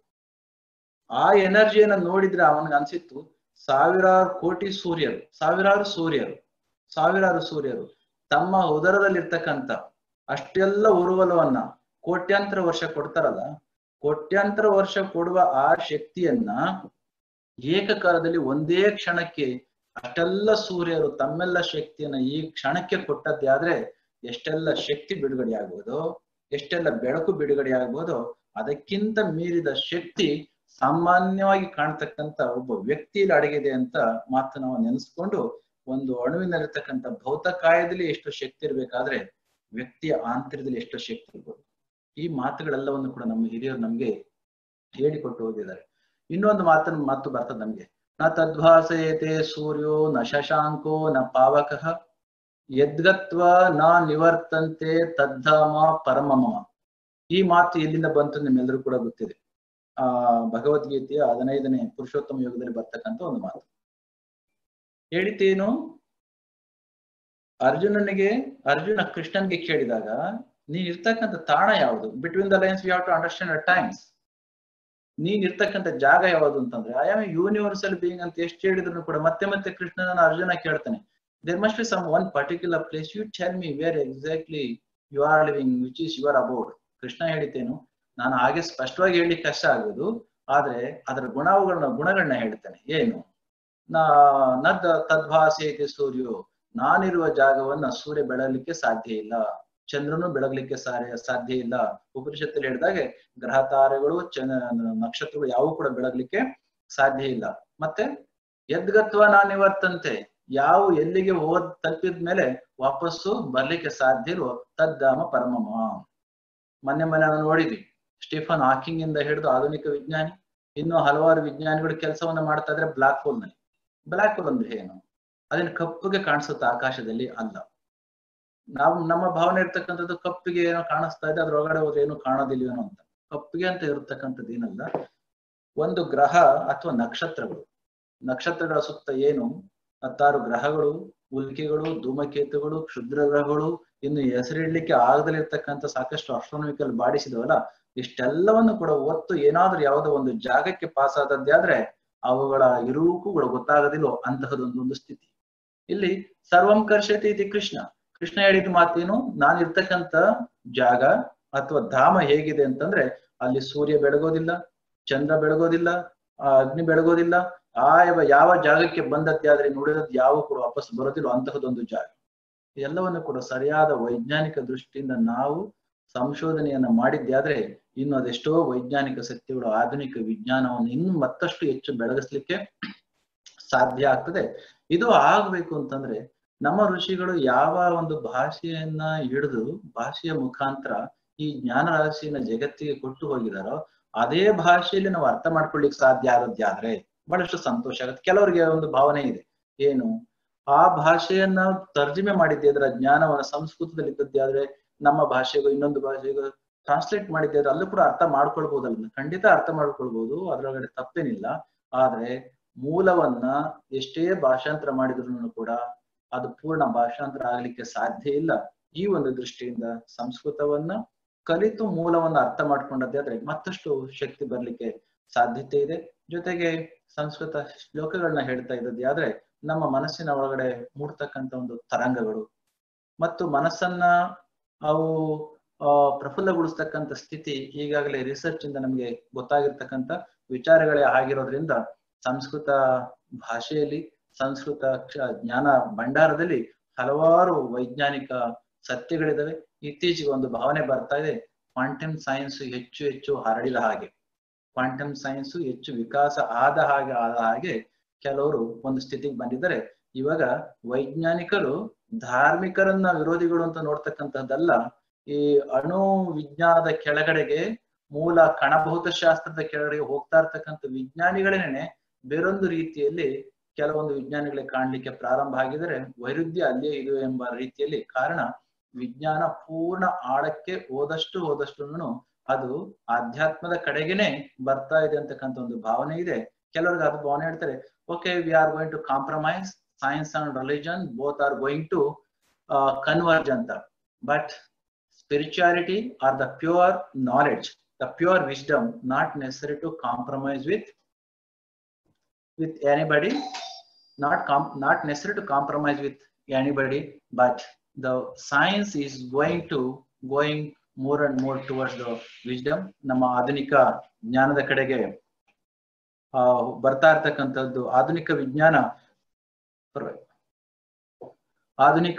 ವಿಜ್ಞಾನ ಜ್ಞಾನ ಪರಂಪರೆಯನ್ನ ಹೆಚ್ಚು ಅರ್ಥ ಮಾಡ್ಕೊಳ್ಳಿಕ್ಕೆ ಹೊರಟಂತಹದ್ದು ಬಹಳಷ್ಟು ನಮಗೆ ಗೊತ್ತಾಗ್ತದೆ. ಈ ದೃಷ್ಟಿಯಿಂದ ನಮ್ಮ ಮಕ್ಕಳಿಗೆ ವಿಜ್ಞಾನವನ್ನ ಅರ್ಥ ಮಾಡ್ಕೊಳ್ಬೇಕು ಅಂತಂದ್ರೆ ಈ ಒಂದು ಭಾಷೆಯನ್ನ, ಈ ಜ್ಞಾನವನ್ನ ಅರ್ಥ ಮಾಡ್ಕೊಳ್ಬೇಕು. ಮುಖ್ಯವಾಗಿ ಆ ಜ್ಞಾನವನ್ನ ಅರ್ಥ ಮಾಡ್ಕೊಳ್ಬೇಕು ಅಂದ್ರೆ ಆ ಜ್ಞಾನದಲ್ಲಿರ್ತಕ್ಕಂಥ ಭಾಷೆಯನ್ನು ಕೂಡ ಅರ್ಥ ಮಾಡ್ಕೊಂಡದ್ದೇ ಆದ್ರೆ ತುಂಬಾ ಒಳ್ಳೆಯದು ಆಗುತ್ತೆ ಎಂಬ ಮಾತನ್ನ ಈ ಸಂದರ್ಭದಲ್ಲಿ ಹೇಳಿ, ಬಹಳಷ್ಟು ಜನ ಬಂದಿರ್ತಕ್ಕಂಥದ್ದು ತುಂಬಾ ವಿಚಾರಗಳನ್ನ ಹೇಳಿದ್ರು. ಸ್ಪೀಡ್ ಆಫ್ ಲೈಟ್ ಅನ್ನ ನಮ್ಮ ಹಿರಿಯರು ಬಹಳ ಹಿಂದೆನೆ ಯಾವ ರೀತಿ ಹೇಳ್ಕೊಟ್ಟಿದ್ರು. ಸ್ಪೀಡ್ ಆಫ್ ಲೈಟ್ ಈಗ 17, 16, 18ನೇ ಶತಮಾನದಲ್ಲಿ ಬಹುಶಃ ಬೆಳಕಿನ ವೇಗ ಎಷ್ಟಿರ್ಬೋದು ಅಂತ ಕಂಡುಹಿಡಿದುಕೊಟ್ಟಂತಹದ್ದು. ಆದ್ರೆ ಋಗ್ವೇದ ಕಾಲದಲ್ಲಿ ಸುಮಾರು 6000 ವರ್ಷಗಳ ಹಿಂದೆಯೇ ನಮ್ಮ ಬೆಳಕಿನ ವೇಗ ಎಷ್ಟಿತ್ತು ಅಂತ ನಮ್ಮವರು ಹೇಳಿಕೊಟ್ಟಿದ್ರು. ಇನ್ನ ಪೈ ವ್ಯಾಲ್ಯೂ ಬಗ್ಗೆ ತೆಗೆದ್ರು ಕೂಡ ಹೇಳಿದ್ರಿ. ಝೀರೋ ವ್ಯಾಲ್ಯೂ, ಝೀರೋ ಕಂಡುಹಿಡಿದುಕೊಟ್ಟಂತಹದ್ದು ಮತ್ತು ಡೆಸಿಮಲ್ ಸಿಸ್ಟಮ್ನ, ದಶಮಾನೀಯ ಪದ್ಧತಿಯನ್ನ ಹೇಳ್ಕೊಟ್ಟಂತಹವರು ನಾವುಗಳು. ಖಗೋಳಶಾಸ್ತ್ರದ ಬಗೆಗೆ, ಸಸ್ಯಶಾಸ್ತ್ರದ ಬಗ್ಗೆ ಎಲ್ಲ ವಿಚಾರಗಳನ್ನ ತಾವು ಹೇಳಿದ್ರಿ. ಆದ್ರೆ ಈಗ ಮಾಡ್ಬೇಕಾಗಿರ್ತಕ್ಕಂಥದ್ದು ಆ ಎಲ್ಲ ವಿಚಾರಗಳನ್ನ ತಿಳ್ಕೊಳ್ಳಿಕ್ಕೆ ನಾವು ಪ್ರಯತ್ನ ಪಟ್ಟದ್ದೇ ಆದ್ರೆ ನಮ್ಮೊಂದಿಷ್ಟು ಶಕ್ತಿ ಬರ್ತದೆ. ಆ ಕಡೆಗೆ ನಾವು ಹೋಗ್ತಕ್ಕಂಥ ಕೆಲಸವನ್ನ ಮಾಡೋಣ ಅಂತ ಹೇಳ್ತಾ, ಇಷ್ಟೊಂದು ಸಂಖ್ಯೆಯಲ್ಲಿ ತಾವೆಲ್ಲರೂ ಕೂಡ ಬಂದಂತಹದ್ದು, ಈ ಕಾರ್ಯಕ್ರಮದಲ್ಲಿ ಭಾಗವಹಿಸಿದಂತಹದ್ದು, ಅದರಲ್ಲಿ ಕೂಡ ಈ ಆನ್ಲೈನ್ ಪ್ಲಾಟ್ಫಾರ್ಮ್ ಮುಖಾಂತರ ಕೇಳಲಿಕ್ಕೆ ನಮ್ಮ ಸಂಸ್ಕೃತ ವ್ಯವಸ್ಥೆಯವರಿಗೆ ಆಧುನಿಕ ವಿಜ್ಞಾನದ ಪರಂಪರೆಯ ಒಂದು ಪ್ಲಾಟ್ಫಾರ್ಮ್ ನ ಉಪಯೋಗಿಸ್ಕೊಳ್ಳಿಕ್ಕೆ ಮನಸ್ಸಾದಂತಹದ್ದು ತುಂಬಾ ಸಂತೋಷವಾಗಿರ್ತಕ್ಕಂಥ ವಿಚಾರ. ಆದ್ರೆ ನಾವು ಸರಿಯಾಗಿ ಆಳಕ್ಕೆ ಹೋಗ್ತಾ ಹೋಗ್ತಾ ತಿಳಿದದ್ದೇ ಆದ್ರೆ ವಿಜ್ಞಾನ ಮತ್ತು ಸಂಸ್ಕೃತದಲ್ಲಿರ್ತಕ್ಕಂಥ ನಮ್ಮ ಜ್ಞಾನ ರಾಶಿ ಇವೆರಡು ಕೂಡ ಕಾಂಟ್ರಡಿಕ್ಟರಿ ಅಲ್ಲ, ಬೋತ್ ಆರ್ ಕಾಂಪ್ಲಿಮೆಂಟರಿ ಅಂತಕ್ಕಂಥ ವಿಚಾರ ಸ್ಪಷ್ಟವಾಗಿ ಗೊತ್ತಾಗುತ್ತೆ. ಅದನ್ನ ಆಲ್ಬರ್ಟ್ ಐನ್ಸ್ಟೈನ್ ಹೇಳಿತ್ತು, science and religion these are not contrary, rather they are complementary, they are like two faces of a coin. ಒಂದು ನಾಣ್ಯ ಚಲಾವಣೆಯಲ್ಲಿ ಇರಬೇಕು ಅಂತಂದ್ರೆ ಎರಡೂ ಮುಖಗಳು ಇರ್ಬೇಕಾಗ್ತದೆ. ಅದಕ್ಕೆ ಅವ್ರು ಹೇಳಿದ್ರು, ವಿಜ್ಞಾನ ಒಂದು ಮುಖ ಆದದ್ದೇ ಆದ್ರೆ ಜ್ಞಾನ ಅಥವಾ ಧರ್ಮ ಇನ್ನೊಂದು ಮುಖ. ಇಫ್ ಅವರು ಕಂಪೇರ್ ಮಾಡ್ತಾರೆ ಎಳವ ಮತ್ತು ಕುರುಡರಿಗೆ, science and religion these two are like blind and lame. ಎಳವ ಮತ್ತು ಕುರುಡರಿಗೆ ಹೋಲಿಸ್ತಾರೆ. ಎರಡು ಕೂಡ ಒಟ್ಟೊಟ್ಟಿಗೆ ಇವತ್ತು ಬದಲಾಗಿರ್ತಕ್ಕಂಥ ಕಾಲಘಟ್ಟದಲ್ಲಿ ಹೋಗ್ಬೇಕು ಅಂತಂದ್ರೆ ಏನ್ ಮಾಡ್ಬೇಕು? ಎರಡನ್ನೂ ಕೂಡ ನಾವು ಅಭ್ಯಾಸ ಮಾಡ್ಬೇಕು. ಆಧುನಿಕ ವಿಜ್ಞಾನ ಮತ್ತು ತಂತ್ರಜ್ಞಾನವನ್ನ ಒಪ್ಪಿಕೊಳ್ಬೇಕು ಮತ್ತು ನಮ್ಮ ಜ್ಞಾನವನ್ನ ಅಪ್ಪಿಕೊಳ್ಬೇಕು. ಎರಡನ್ನೂ ಆದದ್ದೇ ಆದ್ರೆ ವ್ಯಕ್ತಿಯ ಪಯಣ ಈ ಜಗತ್ತಿನಲ್ಲಿ ತುಂಬಾ ಚೆನ್ನಾಗಿ ಆಗತ್ತೆ. ಈ ಕಡೆಗೆ ನಾವೆಲ್ಲರೂ ಕೂಡ ಗಮನ ಕೊಡೋಣ ಅಂತ ಹೇಳ್ತಾ, ನಮ್ಮ ಮಕ್ಕಳಿಗೆ ನಮ್ಮೆಲ್ಲ ಶಾಸ್ತ್ರ ಗ್ರಂಥಗಳನ್ನ ಹೇಳ್ಕೊಡೋದ್ರ ಜೊತೆಯಲ್ಲಿಯೇ ಆಧುನಿಕ ವಿಜ್ಞಾನವನ್ನು ಕೂಡ ನಾವು ಕಲಿಸ್ತಕ್ಕಂಥ ನಿಟ್ಟಿನಲ್ಲಿ ಕೆಲಸವನ್ನ ಮಾಡೋಣ ಅಂತ ಹೇಳ್ತಾ, ನಮ್ಮ ಉಪನಿಷತ್ತಿನಲ್ಲಿ ಬರ್ತಕ್ಕಂಥ ಒಂದು ಮಾತನ್ನ ನೀವೆಲ್ಲರೂ ಕೂಡ ಕೇಳಿದ್ರಿ. ತದೇಜತಿ ಉಪನಿಷತ್ತಿನ, ಈಶಾವಾಸ್ಯ ಉಪನಿಷತ್ತಿನ ಮಾತು, ತದೇಜತಿ ತನ್ನೈಜತಿ ತದ್ದೂರೆ ತದ್ವಂತಿಕೆ ತದಂತರಸ್ಯ ಸರ್ವಸ್ಯ ತದ್ ಸರ್ವಸ್ಯಾಸ್ಯ ಬಾಹ್ಯತಃ. ಬಹುಶಃ ಇವತ್ತಿನ ಆಟಮಿನ ಸ್ಥಿತಿಗತಿಯನ್ನ ನೋಡಿದ್ಯಾದ್ರೆ, ಜಾನ್ ಡಾಲ್ಟನ್ ವಿಚಾರವಾಗಿ ನಮ್ಮ ವೈಸ್ ಚಾನ್ಸಲರ್ ಕೂಡ ಹೇಳಿದ್ರು, there was a time when atom was a indivisible in this universe. ಆದ್ರೆ ಜಾನ್ ಡಾಲ್ಟನ್, ರುದರ್ಫೋರ್ಡ್ ಇವರೆಲ್ಲರೂ ಕೂಡ ಆಟಮ್ ಈಸ್ ಇಂಡಿವಿಜುವಲ್ ಅಂತ ಹೇಳಿದ್ಮೇಲೂ ಕೂಡ that atom, that very atom is divided into more than 250 times till the quark. ಇತ್ತೀಚಿನ ವಾಸ್ತವ್ಯ ವಿಚಾರವಾಗಿರ್ತಕ್ಕಂಥ god particle ಬರೋವರೆಗೂ 250ಕ್ಕಿಂತ ಹೆಚ್ಚಿನ ಬಾರಿ ಒಂದು ಕಾಲದಲ್ಲಿ ಅಭೇದ್ಯವಾಗಿದ್ದಂತ ಆಟಮ್ ಅಷ್ಟು ಬಾರಿ ಡಿವಿಷನ್ ಆಗಿದೆ. ಕೊನೆಗೆ ಎಲ್ಲಿಗೆ ಹೋಗ್ತಾ ಇದೆ? ಕಾನ್ಸಿಯಸ್ನೆಸ್ ಕಡೆಗೆ ಹೋಗ್ತಕ್ಕಂಥ ಕಾನ್ಸಿಯಸ್ನೆಸ್ ಇವತ್ತಿಗೂ ಕೂಡ ಒಂದು ಆಧ್ಯಾತ್ಮಿಕ ಜ್ಞಾನದ ಭಾಷೆಯಾಗಿದೆ ಹೊರತು, ಜ್ಞಾನದ ಗ್ರಂಥವಾಗಿದೆ ಹೊರತು ಅದು ವಿಜ್ಞಾನದ ವಸ್ತು ಆಗಿಲ್ಲ. ವಿಜ್ಞಾನದ ವಸ್ತು ಆದದ್ದೇ ಆದ್ರೆ ಇನ್ನು ಹೆಚ್ಚಿನ ಆವಿಷ್ಕಾರಗಳು ಖಂಡಿತ ಸಾಧ್ಯ ಆಗುತ್ತೆ. ಆಗ ನಮ್ಮ ಆಧ್ಯಾತ್ಮಿಕ ಗ್ರಂಥಗಳನ್ನು ಇನ್ನು ಹೆಚ್ಚು ಅರ್ಥ ಮಾಡ್ಕೊಳ್ಳಿಕ್ಕೆ ಸಾಧ್ಯ ಆಗುತ್ತೆ. ಈ ಒಂದು ದೃಷ್ಟಿಯಿಂದ ಸಂಸ್ಕೃತ ಕೇವಲ ಆಚರಣೆಗೋಸ್ಕರ ಮತ್ತು ಪೂಜೆಗೋಸ್ಕರ ಇರತಕ್ಕಂಥ ಭಾಷೆಯೂ ಅಲ್ಲ, ಆ ಭಾಷೆಯಲ್ಲಿರ್ತಕ್ಕಂಥ ಜ್ಞಾನವು ಕೂಡ ಅದೇ ರೀತಿಯಾಗಿರ್ತಕ್ಕಂಥದ್ದಲ್ಲ. ಅದು ಖಂಡಿತ ಪ್ರಾಕ್ಟಿಕಲ್ ಆಗಿರ್ತಕ್ಕಂಥದ್ದು. ಬಟ್ ಅದನ್ನ ಅರ್ಥ ಮಾಡ್ಕೊಂಡು ಅದನ್ನು ಉಪಯೋಗಿಸ್ಕೊಳ್ತಕ್ಕಂಥ ಸ್ಥಿತಿ ನಮ್ಗೆ ಬಂದದ್ದೇ ಆದ್ರೆ ಅವತ್ತಿಗೆ ಅದು ಕೂಡ ಹೆಚ್ಚು ಹೆಚ್ಚು ಮಾನ್ಯ ಆಗುತ್ತೆ. ಅಂತ ಸಂದರ್ಭದಲ್ಲಿ ವ್ಯಕ್ತಿ ಯಾವುದನ್ನ ಕಲಿತು ಕೊನೆಗೊಂದು ದಿನ ಬ್ರಹ್ಮ ನಿರೀಕ್ಷಣ ಆಗ್ತಾನೋ, ಇದನ್ನು ಕೂಡ ಕಲ್ತದ್ದೇ ಆದ್ರೆ ಹೊರಗೆ ಲೋಕಾಸಕ್ತಿ, ಒಳಗೆ ಸಕಲ ವಿರಕ್ತಿ. ಕಗ್ಗದಲ್ಲಿ ಹೇಳಿದ ಹಾಗೆ ಆಧುನಿಕತೆಯನ್ನ ಒಪ್ಪಿಕೊಂಡು ಆಧ್ಯಾತ್ಮವನ್ನ ಅಪ್ಪಿಕೊಂಡದ್ದೇ ಆದ್ರೆ ವ್ಯಕ್ತಿ ಒಳಗೆ ಮತ್ತು ಹೊರಗೆ ಸಾಮರಸ್ಯವನ್ನ ಕಂಡುಕೊಳ್ಳಿಕ್ಕೆ ಸಾಧ್ಯ ಆಗುತ್ತೆ. ಅಂತಹ ವ್ಯಕ್ತಿಗೆ ಆಧುನಿಕ ಜಗತ್ತು ಮತ್ತು ವಿಜ್ಞಾನದ ಜಗತ್ತು ಎರಡೂ ಮೇಳೈಸಿದ್ದೇ ಆದ್ರೆ ಯಶವು ಜನಜೀವನಕ್ಕೆ ಮಂಕುತಿಮ್ಮ ಎಂಬ ಮಾತಿನ ರೀತಿಯಲ್ಲಿ ಅನುಕೂಲ ಆಗ್ತದೆ. ಆವ ಗಾಳಿಯೊಳದಾವ ಧೂಳು ಕಣವೋ ಆವ ಧೂಳ್ ಕಣದೊಳಗಾವ ಚೈತನ್ಯ ಕಣವು ಜೀವವಿಂತ ಅಜ್ಞಾತ ಸೂತ್ರದ ಆಟದ ಗೊಂಬೆ ಭಾವಿಸ್ ಆ ಸೂತ್ರಗಳ ಮಂಕುತಿಮ್ಮ. ಅಜ್ಞಾತ ಸೂತ್ರದ ಆ ಭಾವನೆ ಇದವಲ್ಲ, ಅವು ನಮ್ಮ ಶಾಸ್ತ್ರ ಗ್ರಂಥಗಳಲ್ಲಿ ಖಂಡಿತ ಅಡಗಿದವೆ. ಅದನ್ನ ತಿಳ್ಕೊಳ್ತಕ್ಕಂಥ ಒಂದು ಭಾಷೆ ಆಗಿರ್ತಕ್ಕಂಥ ಸಂಸ್ಕೃತ.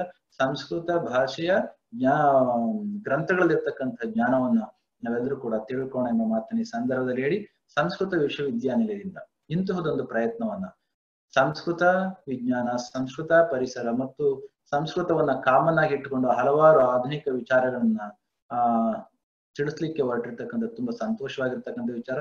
ಇಂತಹದೊಂದು ಕಾರ್ಯ ತುಂಬಾ ಪ್ರಶಂಸೆಗೆ ಒಳಗಾಗಿರ್ತಕ್ಕಂಥದ್ದು.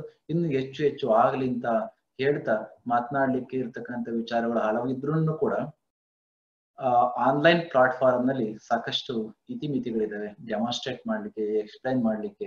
ಯಾಕಂತಂದ್ರೆ ಒಂಥರ ಬ್ಲಾಕ್ ಹೋಲ್ ನಲ್ಲಿ ಮಾತಾಡ್ದಾಗೆ ನಿಮ್ಗೆಲ್ರಿಗೂ ಕೂಡ ಮುಖಗಳು ಯಾರಿಗೂ ಕಾಣದ ಹಾಗೆ ನೇರವಾಗಿ ಕತ್ತಲಿನಲ್ಲಿ ಮಾತನಾಡ್ದ ಹಾಗೆ ಇರ್ತದೆ. ಈ ಒಂದು ದೃಷ್ಟಿಯಿಂದ ಮುಂದಿಂದಾದ್ರೂ ಸಾಧ್ಯ ಆದದ್ದಾದ್ರೆ, ಈಗಾಗಲೇ ನಮ್ಮ ಅವರು ಹೇಳಿದ್ರಲ್ಲ, ಇಂಟ್ರೊಡಕ್ಷನ್ ಕೊಟ್ಟಂತ ನಮ್ಮ ಅಧಿಕಾರಿಗಳು ಆದಿಚುಂಚನಗಿರಿ ಮಹಾಸಂಸ್ಥಾನ ಮಠದಿಂದ ಆಗ್ತಾ ಇರ್ತಕ್ಕಂಥ ಹಲವಾರು ಕ್ಷೇತ್ರಗಳನ್ನ ಸ್ವಲ್ಪ ಹೆಚ್ಚು ಅನ್ನೋ ರೀತಿಯಲ್ಲಿ ಹೇಳಿದ್ದಾರೆ. ಆದ್ರೆ ಪೂಜ್ಯ ಗುರುಗಳು ಬಾಲಗಂಗಾಧರ ಮಹಾಸ್ವಾಮಿಗಳು ಖಂಡಿತ ಮಾಡಿದ್ರು. ಆದ್ರೆ ಸಂಸ್ಕೃತ ಕ್ಷೇತ್ರಕ್ಕೆ ನಿಜಕ್ಕೂ ಕೂಡ ಉತ್ತಮವಾದ ರೀತಿಯ ಪ್ರಾಕ್ಟಿಕಲ್ ಆಗಿ ಒಂದು ಒಳ್ಳೆ ಕೆಲಸ ಅಲ್ಲಿ ಆಗ್ತಾ ಇದೆ. ನಿಮ್ಮೆಲ್ಲರ ಸಹಕಾರ ಸಂಸ್ಕೃತವನ್ನ ಉಳಿಸಿ ಬೆಳೆಸುವ ಕೈಂಕರ್ಯಕ್ಕೆ ನೀವೆಲ್ಲರೂ ಕೂಡ ಬದುಕನ್ನ ಮುಡುಪಾಗಿಟ್ಟಿದ್ರಿ. ಮತ್ತಷ್ಟು ಶಕ್ತಿ ಮತ್ತು ನಿಮ್ಮೆಲ್ಲರ ಒಳ್ಳೆಯ ಭಾವನೆ ನಮ್ಮ ಕ್ಷೇತ್ರದಲ್ಲಿ ಸಂಸ್ಕೃತ ಪ್ರವರ್ಧಮಾನ ಬರ್ಲಿಕ್ಕೆ ನಿಮ್ಮೆಲ್ಲರ ಸಹಕಾರ ಇರ್ಲಿ ಅಂತ ಹೇಳ್ತಾ, ಸಾಧ್ಯ ಆದ ಸಂದರ್ಭದಲ್ಲಿ ತಾವೆಲ್ಲರೂ ಕೂಡ ಶ್ರೀ ಕ್ಷೇತ್ರಕ್ಕೆ ವಿಸಿಟ್ ಮಾಡ್ಬೇಕು, ಭೇಟಿ ಕೊಡ್ಬೇಕು ಅಂತ ಹೇಳ್ತಾ, ಈ ಹೊತ್ತಿನ ಈ ಕಾರ್ಯಕ್ರಮನ ತುಂಬಾ ಚೆನ್ನಾಗಿ ನಡೆಸ್ಕೊಟ್ಟಿದ್ರಿ. ತುಂಬಾ ಸಂತೋಷ ಇದೆ. ನಿಮ್ಮೆಲ್ಲರ ಇರುವಿಕೆಯ ಭಾವವನ್ನು ಅರಿಲಿಕ್ಕೆ ಆದಂತಹದ್ದು ತುಂಬಾ ಸಂತೋಷ ಇದೆ ಅಂತ ಹೇಳಿ ನನ್ನ ಮಾತುಗಳನ್ನ ಮುಗಿಸ್ತೇನೆ. ಜೈ ಶ್ರೀ ಗುರು. ಪರಮ ಪೂಜ್ಯ ಸ್ವಾಮೀಜಿಯವರು ನಿರರ್ಗಳವಾಗಿ ತಮ್ಮ ಹಲವಾರು ಕೆಲಸದ ಒತ್ತಡದಲ್ಲಿಯೂ ಸಹ ನಮ್ಮ ಇವತ್ತಿನ ಕಾರ್ಯಕ್ರಮಕ್ಕೆ ಭಾಗವಹಿಸಿ ಸಂಸ್ಕೃತ ಇದು ತಾಯಿ ಭಾಷೆ, ಜ್ಞಾನದ ಭಾಷೆ ಅಂತಕ್ಕಂಥ ಮಾತನ್ನ ತಿಳಿಸಿಕೊಡೋದರ ಮೂಲಕ ಮ್ಯಾಕ್ಸ್ ಮುಲ್ಲರ್ ಅವರು ಈ ದೇಶದ ದರ್ಶನ ಗ್ರಂಥಗಳನ್ನ ಓದಿ ಈ ದೇಶದ ಬಗ್ಗೆ ಅವರಿಗೆ ಅಪಾರವಾದಂತಹ ಗೌರವವನ್ನು ಅವರು ಪಡೆದುಕೊಂಡ್ರು ಅಂತಕ್ಕಂಥ ಮಾತನ್ನ ಪೂಜ್ಯ ಶ್ರೀಗಳು ಇವತ್ತಿನ ದಿವಸ ನಮ್ಮ ಎಲ್ಲ ರಾಜ್ಯದಂತ ಭಾಗವಹಿಸಿರ್ತಕ್ಕಂಥ ಎಲ್ಲ ಶಿಕ್ಷಕರಿಗೂ ಒಂದು ಜ್ಞಾನದ ಬೀಜವನ್ನ ನಮ್ಮ ಶಿಕ್ಷಕ ಬಂಧುಗಳಿಗೆ ಇವತ್ತಿನ ದಿವಸ ಬೀರಿದ್ದಾರೆ. ಅದರ ಜೊತೆಗೆ ಸಿದ್ಧಗಂಗಾ ಮಠದಲ್ಲಿ ಸುಮಾರು 70 ಜನ ಶಿಕ್ಷಕರು ಒಂದೇ ಕಡೆ ಸ್ಕ್ರೀನ್ ಮೇಲೆ ಈ ಒಂದು ಕಾರ್ಯಕ್ರಮವನ್ನ ವೀಕ್ಷಣೆ ಮಾಡ್ತಾ ಇದ್ದಾರೆ. ಹಾಗೆ ನಮ್ಮ ಚಾಮರಾಜನಗರದಲ್ಲೂ ಸಹಿತ ಒಂದೇ ವೇದಿಕೆಯಲ್ಲಿ 30 ಜನ ಶಿಕ್ಷಕರು ಒಂದೇ ಕ್ಲಾಸ್ ರೂಮ್ ನಲ್ಲಿ ಈ ಒಂದು ಕಾರ್ಯಕ್ರಮವನ್ನು ವೀಕ್ಷಣೆ ಮಾಡಿದ್ದು ತುಂಬಾ ಸಂತೋಷ ಆಗಿದೆ. ಪರಮ ಪೂಜ್ಯರು ಇವತ್ತಿನ ತಮ್ಮೆಲ್ಲ ಕೆಲಸ ಒತ್ತಡಗಳನ್ನು ಬಿಟ್ಟು ಈ ನಮ್ಮ ಒಂದು ಆನ್ಲೈನ್ ಕಾರ್ಯಕ್ರಮದಲ್ಲಿ ಭಾಗವಹಿಸಿದ್ದಕ್ಕಾಗಿ ನಾನು ವೈಯಕ್ತಿಕವಾಗಿ ಹಾಗೂ ವಿಶ್ವವಿದ್ಯಾಲಯದ ವತಿಯಿಂದ ತಮಗೆ ಮತ್ತೊಮ್ಮೆ ಪ್ರಣಾಮಗಳನ್ನು ಸಲ್ಲಿಸುತ್ತೇನೆ. ಹಾಗೆ ಈ ಕಾರ್ಯಕ್ರಮದಲ್ಲಿ ಉಪಸ್ಥಿತರಿದ್ದು ನಮಗೆ ಕೆಲವು ವಿಷಯಗಳನ್ನ ತಿಳಿಸಿಕೊಟ್ಟಂತ ಡಾಕ್ಟರ್ ಸಚಿನ್ ಕಟಾರೆ ಅವರಿಗೂ ಸಹಿತ ವೈಯಕ್ತಿಕವಾಗಿ ಹಾಗೂ ವಿಶ್ವವಿದ್ಯಾಲಯ ವತಿಯಿಂದ ತುಂಬ ಹೃದಯದ ಕೃತಜ್ಞತೆಗಳನ್ನು ಸಲ್ಲಿಸುತ್ತೇನೆ. ಹಾಗೆ ಮಾನ್ಯ ಕುಲಪತಿಗಳು ಅಧ್ಯಕ್ಷತೆಯ ಸ್ಥಾನವನ್ನು ವಹಿಸಿ ಅವರೂ ಸಹಿತ ಕೆಲವು ನುಡಿಗಳನ್ನು ನುಡಿದಿದ್ದಾರೆ. ಅವರಿಗೂ ಸಹಿತ ವೈಯಕ್ತಿಕವಾಗಿ ಹಾಗೂ ಈ ಕಾರ್ಯಕ್ರಮದ ಪರವಾಗಿ ತುಂಬ ಹೃದಯದ ಕೃತಜ್ಞತೆಗಳನ್ನು ಸಲ್ಲಿಸುತ್ತೇನೆ. ಈ ಕಾರ್ಯಕ್ರಮದಲ್ಲಿ ಆನ್ಲೈನ್ ಮೂಲಕ ರಾಜ್ಯದಾದ್ಯಂತ ಭಾಗವಹಿಸಿದಂತ ಎಲ್ಲ ನನ್ನ ಶಿಕ್ಷಕ ಬಂಧು ಭಗಿನಿಯರಿಗೆ ವೈಯಕ್ತಿಕವಾಗಿ ಹಾಗೂ ನಿರ್ದೇಶನಾಲಯದ ವತಿಯಿಂದ ತುಂಬ ಹೃದಯದ ಕೃತಜ್ಞತೆಗಳನ್ನು ಸಲ್ಲಿಸಿ ಇವತ್ತಿನ ಈ ಕಾರ್ಯಕ್ರಮವನ್ನು ಮುಕ್ತಾಯಗೊಳಿಸುತ್ತೇವೆ.